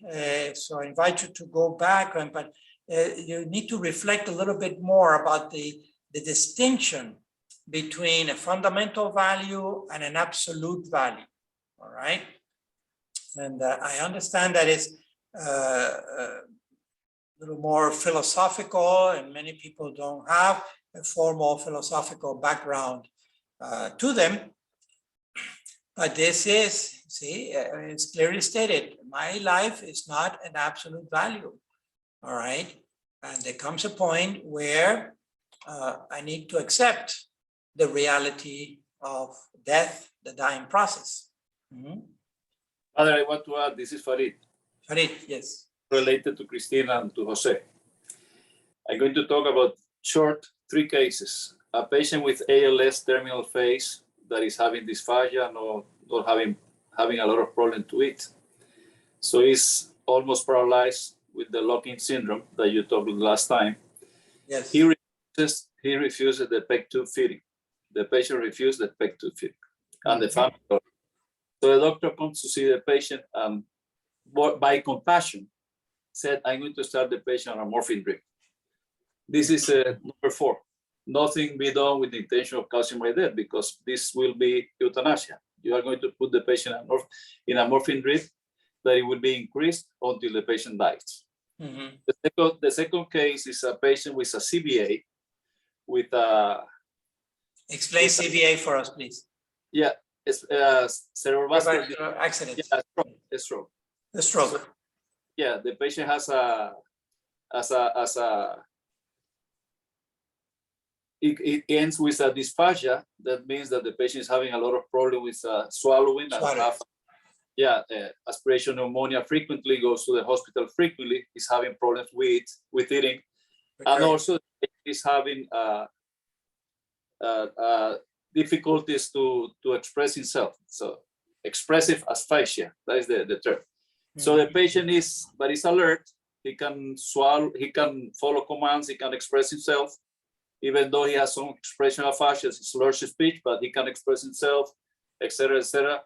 He requested a peg tube feeding, and they put the peg tube feeding because the patient has still some life to come. He's not in the process of dying at this point. So that's the second case. And the third case is a patient with a terminal ill Alzheimer's, that is the last phase, that is having difficulty swallowing. He cannot swallow because it has a lot of, again, the aspiration pneumonia. He's not receiving anything by mouth because everything he chokes. And the patient is with a deep cognitive deficit, is at home with all declining, is in the dying process. So the family wants to hydrate him, to give food and all this. In this case, you have two options. The first option will be you cannot hydrate him because the patient is in the last stage, and hydration will be 1 or 2 days, and it's not, it won't fix anything of the situation. He's on a failure already, or renal failure? He's in a renal failure already, so you cannot hydrate the patient. But even though they want to give some food and all this, and the patient is not receiving, they want to place a peg tube. So the doctor says there is no way the patient cannot have a peg tube in this condition because the patient is almost dying. Right. So they take the patient to the hospital, and 3 days later, the patient died. Naturally, the patient died. So I was taking these three cases because the first case, ALS, was the doctor was acting as a compassion, but in real life is euthanasia, number one. The second case, the patient has some still life to come. It's a CVA with these comorbid conditions after the stroke, dysphagia and some expressive aphasia, but the patient can still tolerate, have a little more time to go. He can express himself. The cognitive deficit is still there. It's not that bad that the other one, that the Alzheimer's, that is terminal. So yes, three different cases. We need to balance what to do. In the third case was my case, the patient with Alzheimer's, and I explained to the family, hey, your patient is not a candidate to give hydration or nothing because your mother is dying. Your mother is dying at this stage, is dying. It is different if you have a patient that can eat and you deny the food for that patient. Like the case of Terry Schiavo, they stopped the feeding, and in that case, 1 or 2 weeks later, the patient will die.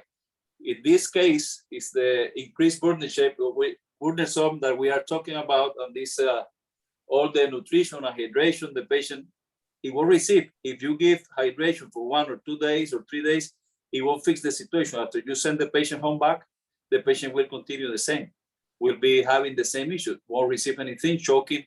So in these conditions, for you, Christina, that probably you have some question about your mother-in-law, morphine is used when the patient has respiratory issues. For example, I'm talking about end-stage terminal patients, terminal ill patients. They have a respiratory distress, they have this number one, and number two, the patient has pain. So the morphine is just to give comfort and also to alleviate the pain, or if the patient is in respiratory distress, other cause than different than a respiratory infection and pneumonia or so, the patient should have some morphine so they can decrease the respiratory rate, because if the patient is breathing so fast, he's expending a lot of energy, and the patient gets dehydrated and get more confused, and it's most difficult for him. So if you give some morphine, a little morphine, it goes to the respiratory center in the brain and it decreases the respiratory rate, so it makes the patient more comfortable. So I don't believe in the sense, I don't know your case about your mother-in-law, but I don't believe you have to have any, I don't know, guilty issues in your mind because the patient had morphine or had they stopped the feeding. Right. probably was the same issue. That probably she has a NSA mental disease like the Alzheimer's disease or dementia, vascular or any other causes. That the patient probably she wasn't receiving anything, so it was the natural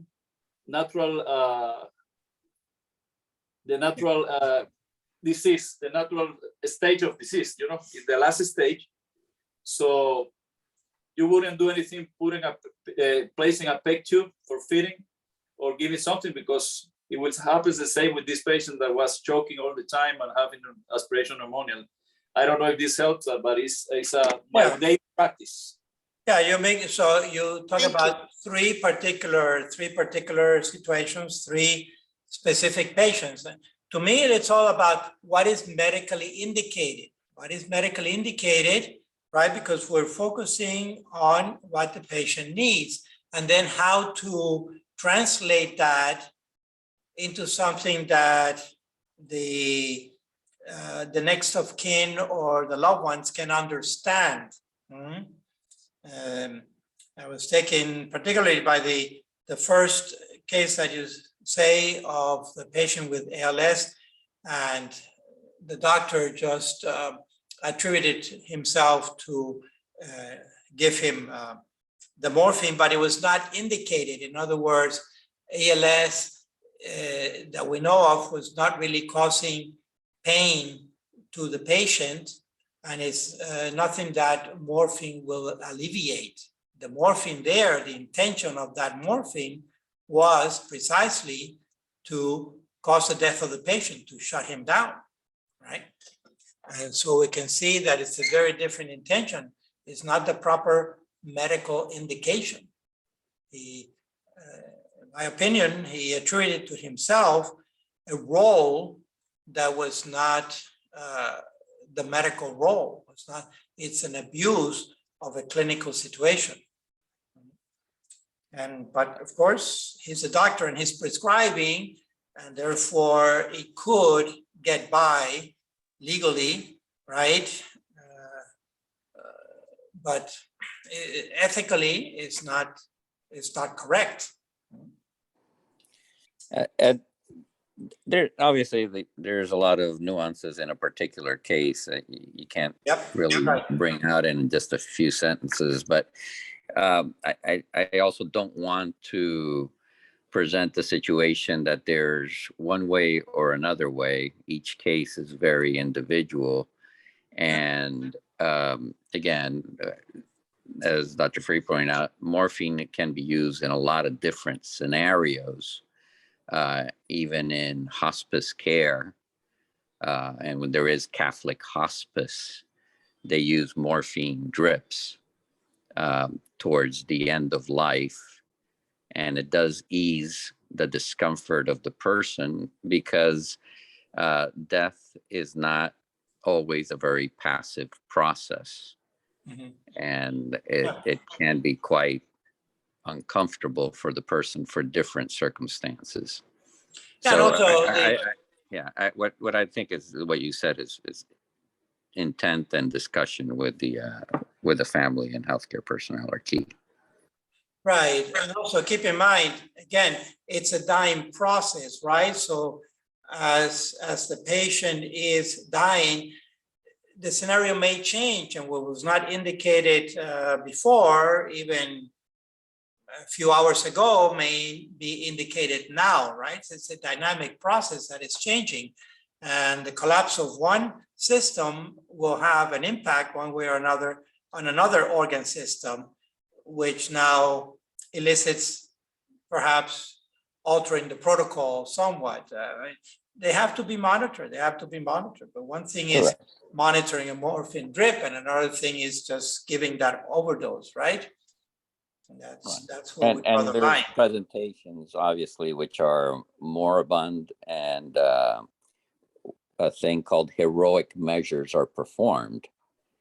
And the word heroic measure, basically what it's describing is an activity that has a high chance of failure, yet it is undertaken because of the value and intent of trying to do a good in likely circumstances that the action will result in the good. But your intent is always to try to do good. And as a cardiologist, I am frequently, or have been frequently, and not so much anymore, but have been frequently presented in situations which required heroic intervention, where the chances that I would be successful are very low. Yet I've had success. Mhm. So Right. there's a lot of different scenarios.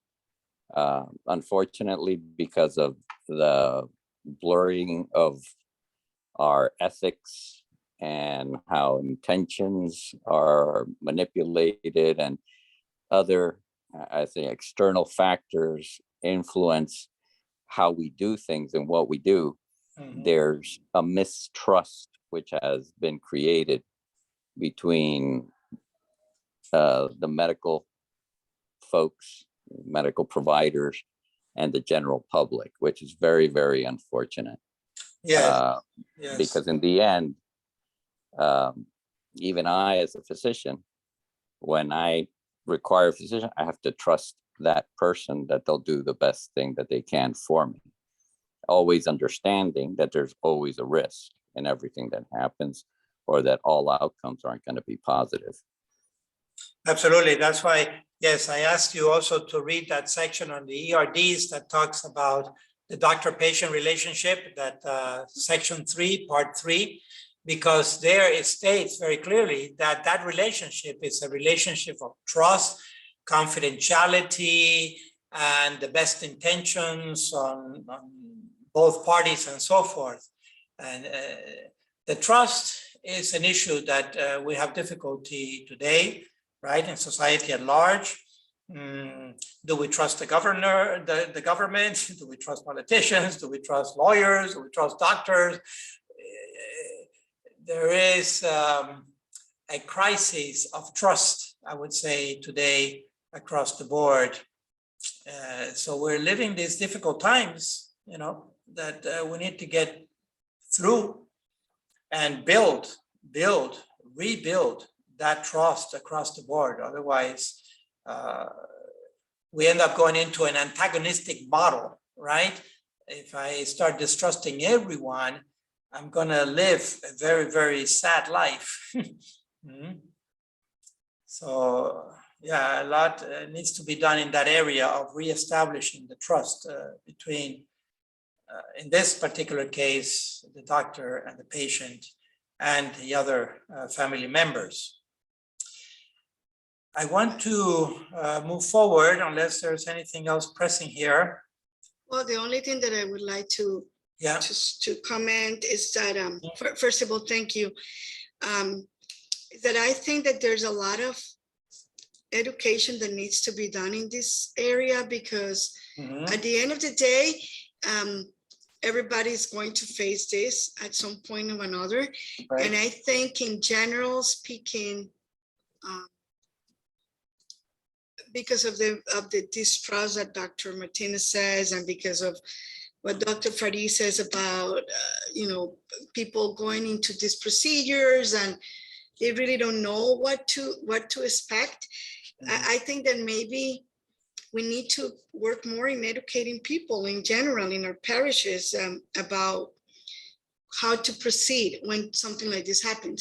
I know with the pandemic, a lot of people were confronted with these issues because their loved ones were at the hospitals and they were not able to be with the patient, and so many people died. And there's a lot of people that feel that it was not, I don't know, like it wasn't enough compassion. I don't know, even though you heard stories of the nurses holding the hands and all these things, but I'm just saying that it's probably a very important part of maybe what we can do is to educate people.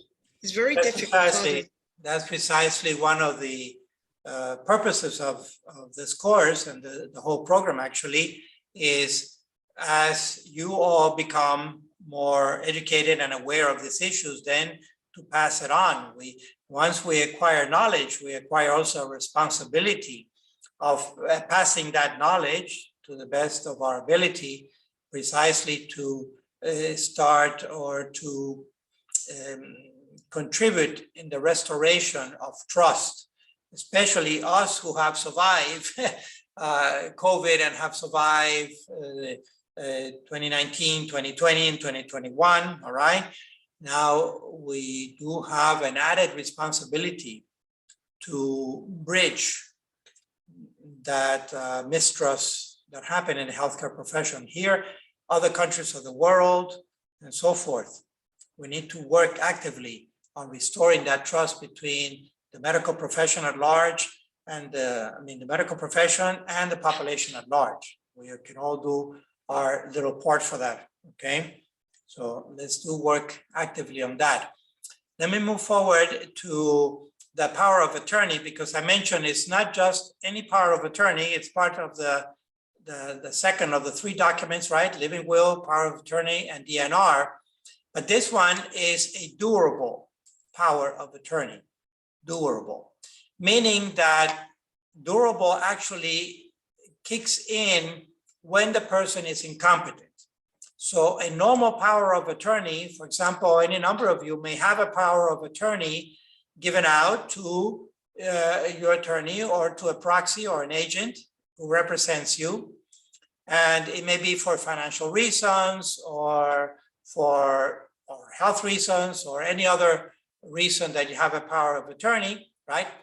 But when the person becomes incompetent, a normal power of attorney stops, ceases, because the principal person is now incompetent, all right? But a durable power of attorney, that's what it means exactly, legally actually kicks in when the person is incompetent to be represented, all right? And this one, so it has more legal weight, if you will, because it's also recorded in the courts, in the county court. And it's part of, normally it's part of the package. So I have here, I downloaded from the website, just here it is, for the state of Florida, all right? See, so each state may have its own nuances about durable power of attorney in general and durable power of attorney, all right? Remember that for a lawyer to be able to practice law in a state, they need to be licensed in that state, all right? So different state laws vary, and that's why we have to go state by state. But there are these documents that are available online for free. You can download it like I did here, all right? So you start by putting the county and then the names and so forth and who you assign. So this would be us, for example, I, and then the county where I'm living and who I'm assigning. This is my power of attorney, all right? This is my proxy. And so on and so forth. And so it has many issues involved in it. It has all the financial aspects of it, inheritance and whatnot. But the last one here, last one, number 10, is the one on healthcare.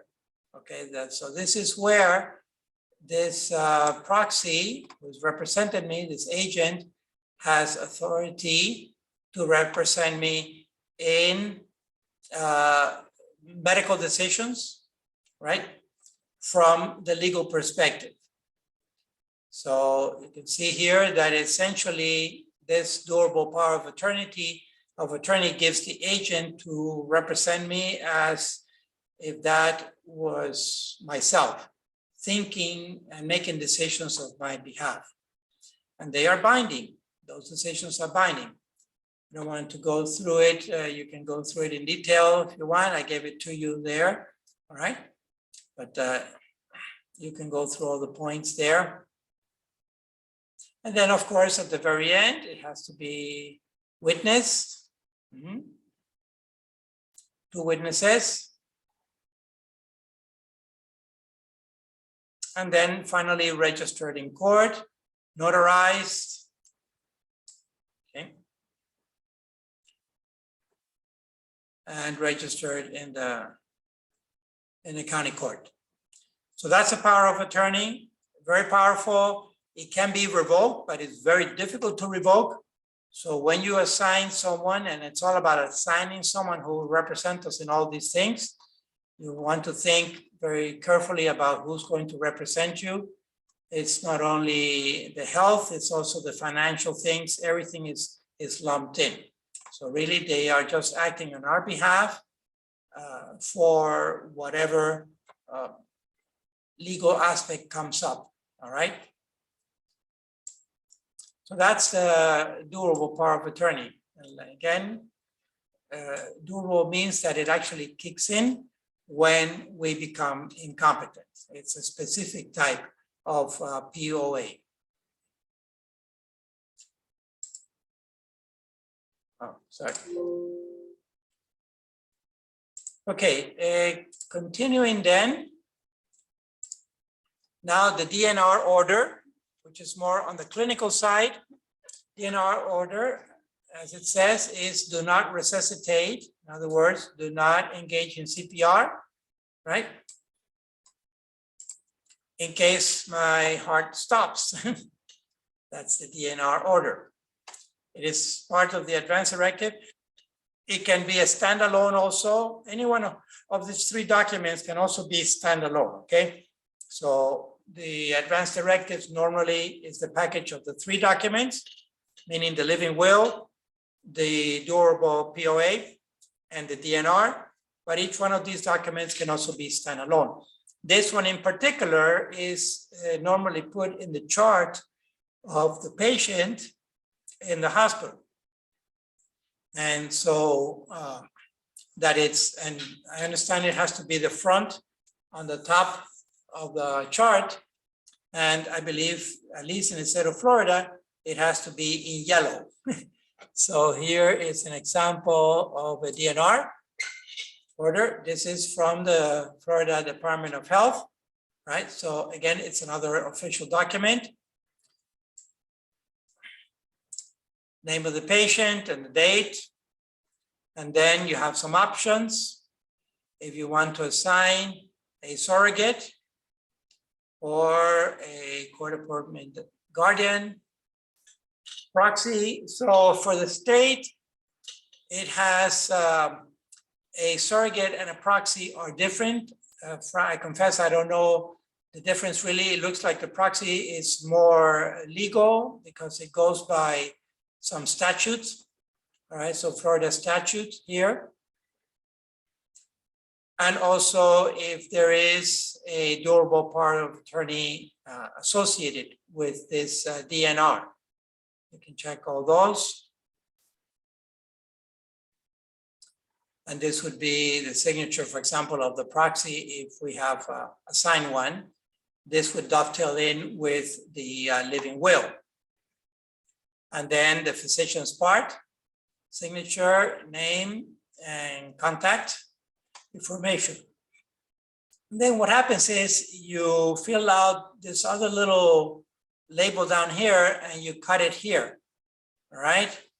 And so you keep this with you, right?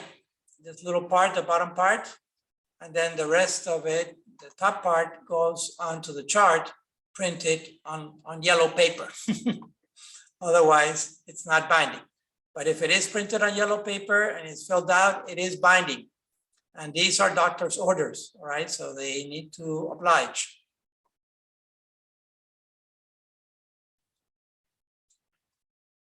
Again, a DNR can be rescinded, but it's difficult to rescind, all right?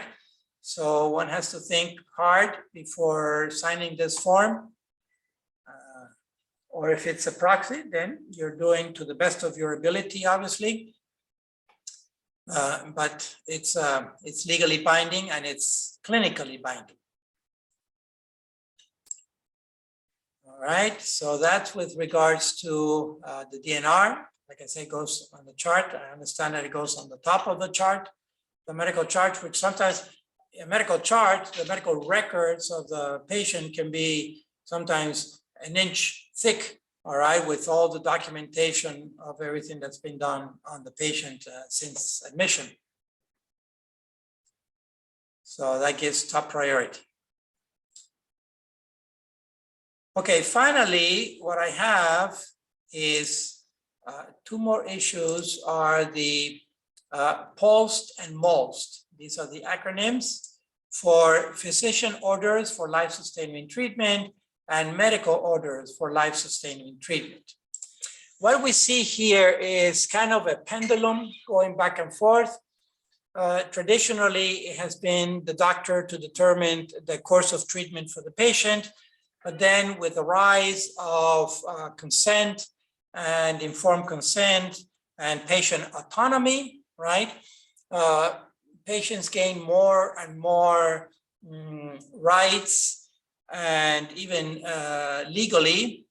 And so physicians felt more and more restrained on what they can do on a patient to heal that patient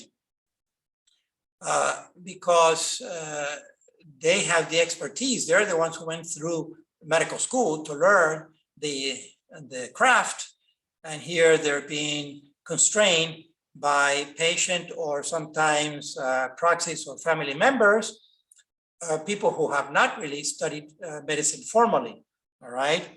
And so these two are an effort on the part of physicians or the medical professionals to regain some of that terrain that they felt they had lost with patient autonomy interpreted toward an absolute way, okay, and restraining their ability to heal the patient. Now, these are controversial. There are plus and minuses to them. I want to show you some examples. Here's an example of a POLST, a physician order for life-sustaining treatment. In other words, that the standard would be to intervene to heal the patient, barring anything else. And these are also by state. So you can see that this is for the state of Florida. Download it from the website. Okay.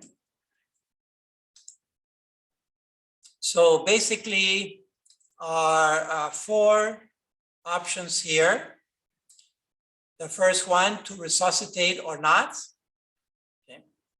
The second one is medical interventions other than CPR. Is a full treatment, limited intervention, or just comfort care. But really comfort care is no treatment. In other words, nutrition, hydration, shelter, and maybe some analgesic,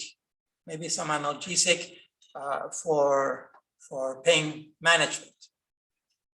You see, it offers three alternatives for medical interventions beyond CPR. Then there's a section specifically for nutrition. Should it be administered or not artificially? Now, I want to talk a little bit about the artificial administration of nutrition. Natural administration of, so artificial in contrast to natural. So natural administration of nutrition is just eating in front of a plate, right? Just eating by mouth with our senses and being able to chew and swallow and digest and so forth. That's natural, okay? Just feeding ourselves. Now, artificial feeding, artificial nutrition is in principle being assisted. The fact that nutrition is being provided artificially doesn't mean necessarily that it is extraordinary or that it is disproportionate. And the classical thing is the PEG. Again, we'll have another lecture on the various means of nutrition and hydration, but I just want to point out for the purpose of this form that artificial nutrition or hydration doesn't necessarily mean that it is disproportionate, may or may not be extraordinary.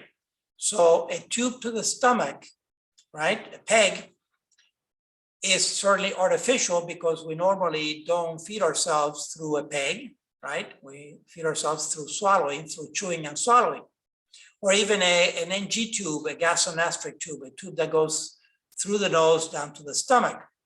That's not natural, right? We don't normally naturally feed ourselves that way. It's artificial. But the fact that it's artificial doesn't necessarily mean that it is disproportionate or extraordinary, ethically speaking, okay? It may be ordinary because these tubes are very, very tolerable. The NG tube temporarily, because after a few weeks, I don't know exactly, maybe 1 week or 2 weeks, the whole passage becomes irritated, and it's prone to infection. So the NG tube is temporary, provisional, all right? If the patient is not fully recovered and continues to have dysphagia or cannot swallow, then the indication would be a peg, a tube to the stomach, which is minor surgery, very tolerable in most cases. And the person is now being fed directly to the stomach. So all it's doing is bypassing the throat, all right, and the esophagus, but it's considered in principle assisting, not substituting the digestion. It's assisting digestion, right? Because the rest of the GI tract is working, meaning the stomach and the intestines.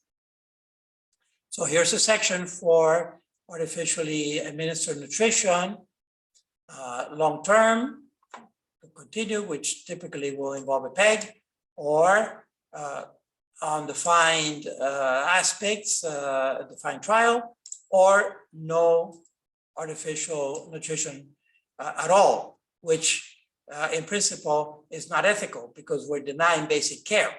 And that's why pulsed is controversial in some aspect. It's just allowing the patient to decide no nutrition, whereas nutrition is the standard of care, it's indicated, all right? Then the last section is hospice or palliative care, which is basically the alternative, the ethical alternative to euthanasia is palliative care or hospice, all right? Again, there'll be a lecture on that, but it has three options here. The patient is already enrolled in some hospice or palliative care situation. But yeah, what's the difference between this? So the patient is currently enrolled. Oh, okay, this is just the difference between either hospice or palliative care, one or the other. Hospice typically is outside the institution, outside the hospital. Palliative care may be in the institution, in the hospital. And then this one is doesn't want hospice or palliative care.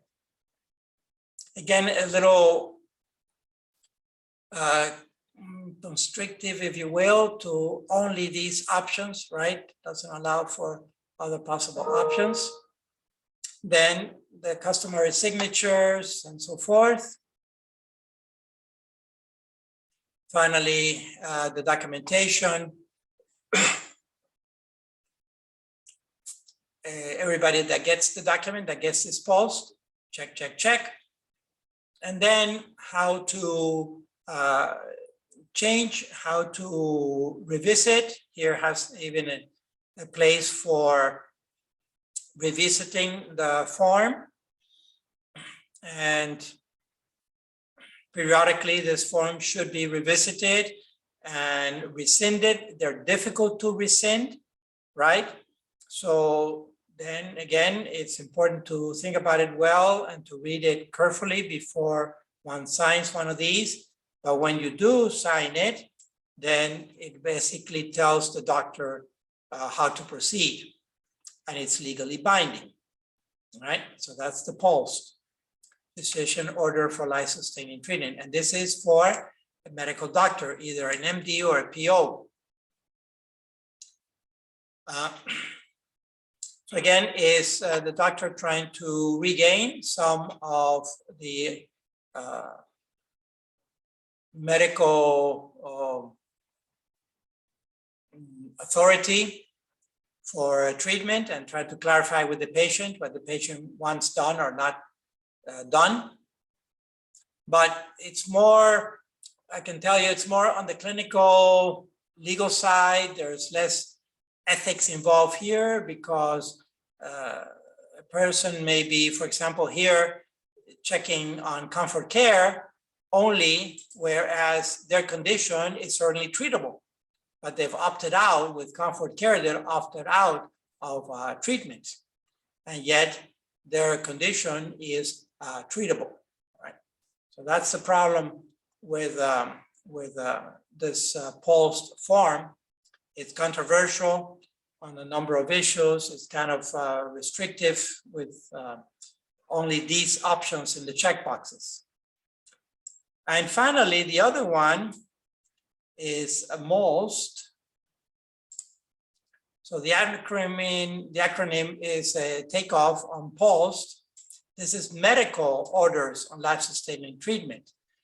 So what's disappeared from MOLST is that it doesn't have to be an MD or a PO to sign off. It can be another healthcare professional in the institution. Okay, so this puts it even further removed from the clinician.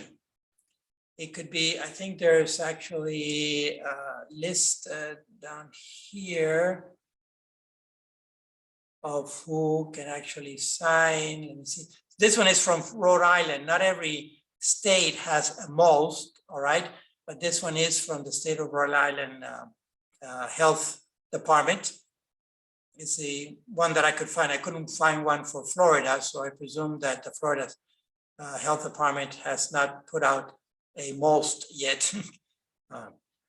There is a place here where it says who, and it's beyond the, it can also be a PA, it can be a medical practitioner. Where was it? You see it before I do, here we go. All right, so it could be a doctor or MD or PO, but it could also be a physician assistant or a nurse practitioner or advanced registered nurse, okay? All these others, other health professionals qualify, and yet they're not necessarily qualified, to determine exactly what the patient needs, okay? So this one is even more controversial because it doesn't necessarily have to be an MD or a PO who signs off. Again, you can see them here. And it basically does cover the same issues, but even more skimpy in a way. CPR, yes or no. Then the medical intervention. The order is reversed, as you can see. Comfort care only, limited intervention or full intervention. Transfer. Artificial nutrition is here. Hydration is separate from nutrition. So this one is not in the POLST, at least for the Florida POLST. If there are advanced directives associated with the document, and then the usual signatures. The revision also, it allows up to 3 revisions, okay? But again, once these forms are signed and in place, they're difficult to remove, okay? They're difficult to remove, so one has to think about them carefully. Chofi, these 2 forms that you just show us are more for the doctor or the medical team to provide to the patient?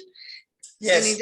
Okay, so that is in addition to anything else that the patient wants? Correct. Or other forms? Yeah, and this is kind of the institution trying to reclaim more territory for their doctors to do what is medically indicated. For example, a full treatment, then that the doctor determines what is full treatment. And if I signed off here, then I no longer have anything to say to the doctor. The doctor will use their ability to treat me, okay? But I can tell you also that, just wrapping it up, that in principle bioethics, all right, at least from the Catholic perspective, we are counseling against post and most. Rather, we just want to keep it simple, and especially just the living will really is the most important one, at least from the principle bioethics. Sorry, I want to go here. The Declaration of Life and Death, this one. This is the one that we find is the most important one, because once we assign that proxy, then that proxy will speak on our behalf. And what happens when we start signing DNRs or durable power of attorneys beforehand, it's kind of too early. It's too early because in the meantime, medicine advances, you know, our own personal situation also changes. And so with the proxy is supposed to be someone who is kind of my other self, you know, someone who is very dear to me, who knows my wishes, who certainly knows my faith and so forth, and is able to determine with confidence what I would have done or not done when it's needed and when I'm incompetent, okay? And so that's what we're saying. We're advising, at least in principle bioethics, to go with a proxy and maybe a second proxy also, all right? But stop there. Now, review with your proxy, review the other forms, review the DNR and review the POA, and tell your proxy what you would like in case we become incapacitated. It depends on what is the diagnosis, right? And what is also the prognosis. It depends. But at least in general terms, you may let your proxy know. And knowing especially that basic principle here, that preserving life is not an absolute goal, all right? Or is not an absolute duty, but it is fundamental. So I want everything that is reasonably possible, but truly not the impossible, okay? Nothing extraordinary. And then the proxy will have to decide what is ordinary and extraordinary, engaging in the dialogue with the clinician and so forth. Okay, folks, so going back here then, basically, this is for today. We looked at consent, which needs to be free and informed, and also proxy consent, right? Then the directives, which involves first the living will. Actually, I didn't list it here. The durable power of attorney, DNR order, and then pulse and most.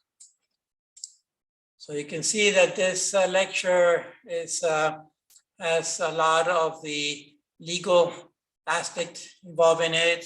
Also has a lot of the medical, clinical aspect. Certainly, the two key factors here with regards to the medical aspect is the diagnosis and the prognosis, right? What is my current state? What is the pathology that I have? And what is the hope of recovery? What is the standard of care available here and now? Okay. So all that is calling out to dialogue with all the people involved. So for those of you who are married, dialogue with your spouses about this, because maybe your spouses are not taking the course. So get the form, I send you the forms, download them, print them out, whatever, but talk to your loved ones about this and be on the same page. Be thinking about who could be a good proxy. And I do recommend to do the living will, because that one doesn't really bind you to any particular procedure, doesn't involve your finances either or anything like that, like the doable POA. And the DNR is, in my opinion, a little too drastic to sign ahead of time, you know, when we are just fully healthy and living our normal lives. Okay, any final comments or questions, anything from anybody? All right, so we actually finished 3 minutes ahead of time for the times I've been going over.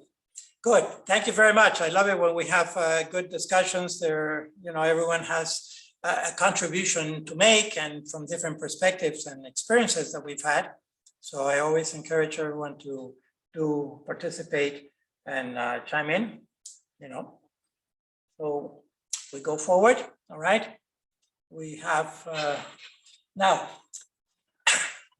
again, since I have these 2 minutes left, there is the possibility that I have prison ministry next Saturday, which would be July 23rd, all right? But it's very tentative because we're having difficulty with the prison institutions on, they're telling us yes, no, back and forth, because their situation is very dynamic, in flux. When they have some cases of COVID, they shut down, but then the person heals and there are no more symptoms, and then they open up again. These institutions have been shut down for, at least here in Florida, for 2 years. So they're eager, the institution and the inmates are eager to get people in to visit and so forth, especially when it's for the good, right? Family members. So if family can go in, then we can also go in. In principle, we also have like the right to go in, but this institution has been back and forth. And this is the day, a week before, that we don't know yet. We have the team all prepared and ready to go, but we don't know, they haven't given us the final clearance. And we're on the weekend now, so it will be sometime this coming week that we'll hear finally from the institution whether we can go in or not, okay? But if we are allowed, we are going, because it's an institution that we haven't been for quite a while. So we want to definitely go back in there, do our spiritual retreat that we do for the weekend, which means that I would be unavailable for this lecture next Saturday. But of course, I have it already recorded and all that. And so I would send you the recording with the materials and everything else, all right? I will let you know during the week as soon as I hear, so just stand by. The default is that we are meeting just in case, because it's always easier to cancel than to set it back up, all right? So the default is that we are meeting next Saturday, but stand by, look at your emails during the week, and I will let you know if we're not meeting, and then send you the proper documentation for the next lecture. Okay, so thanks again. Have a good week, stay safe, stay healthy, and continue to talk about bioethics, all right? Thank you, Father. Okay, my Thank you, pleasure. Father. God bless Okay. you. Bye, everybody. Thank you. Bye. Thank you. Have a nice day. Thank you, thank you. Bye.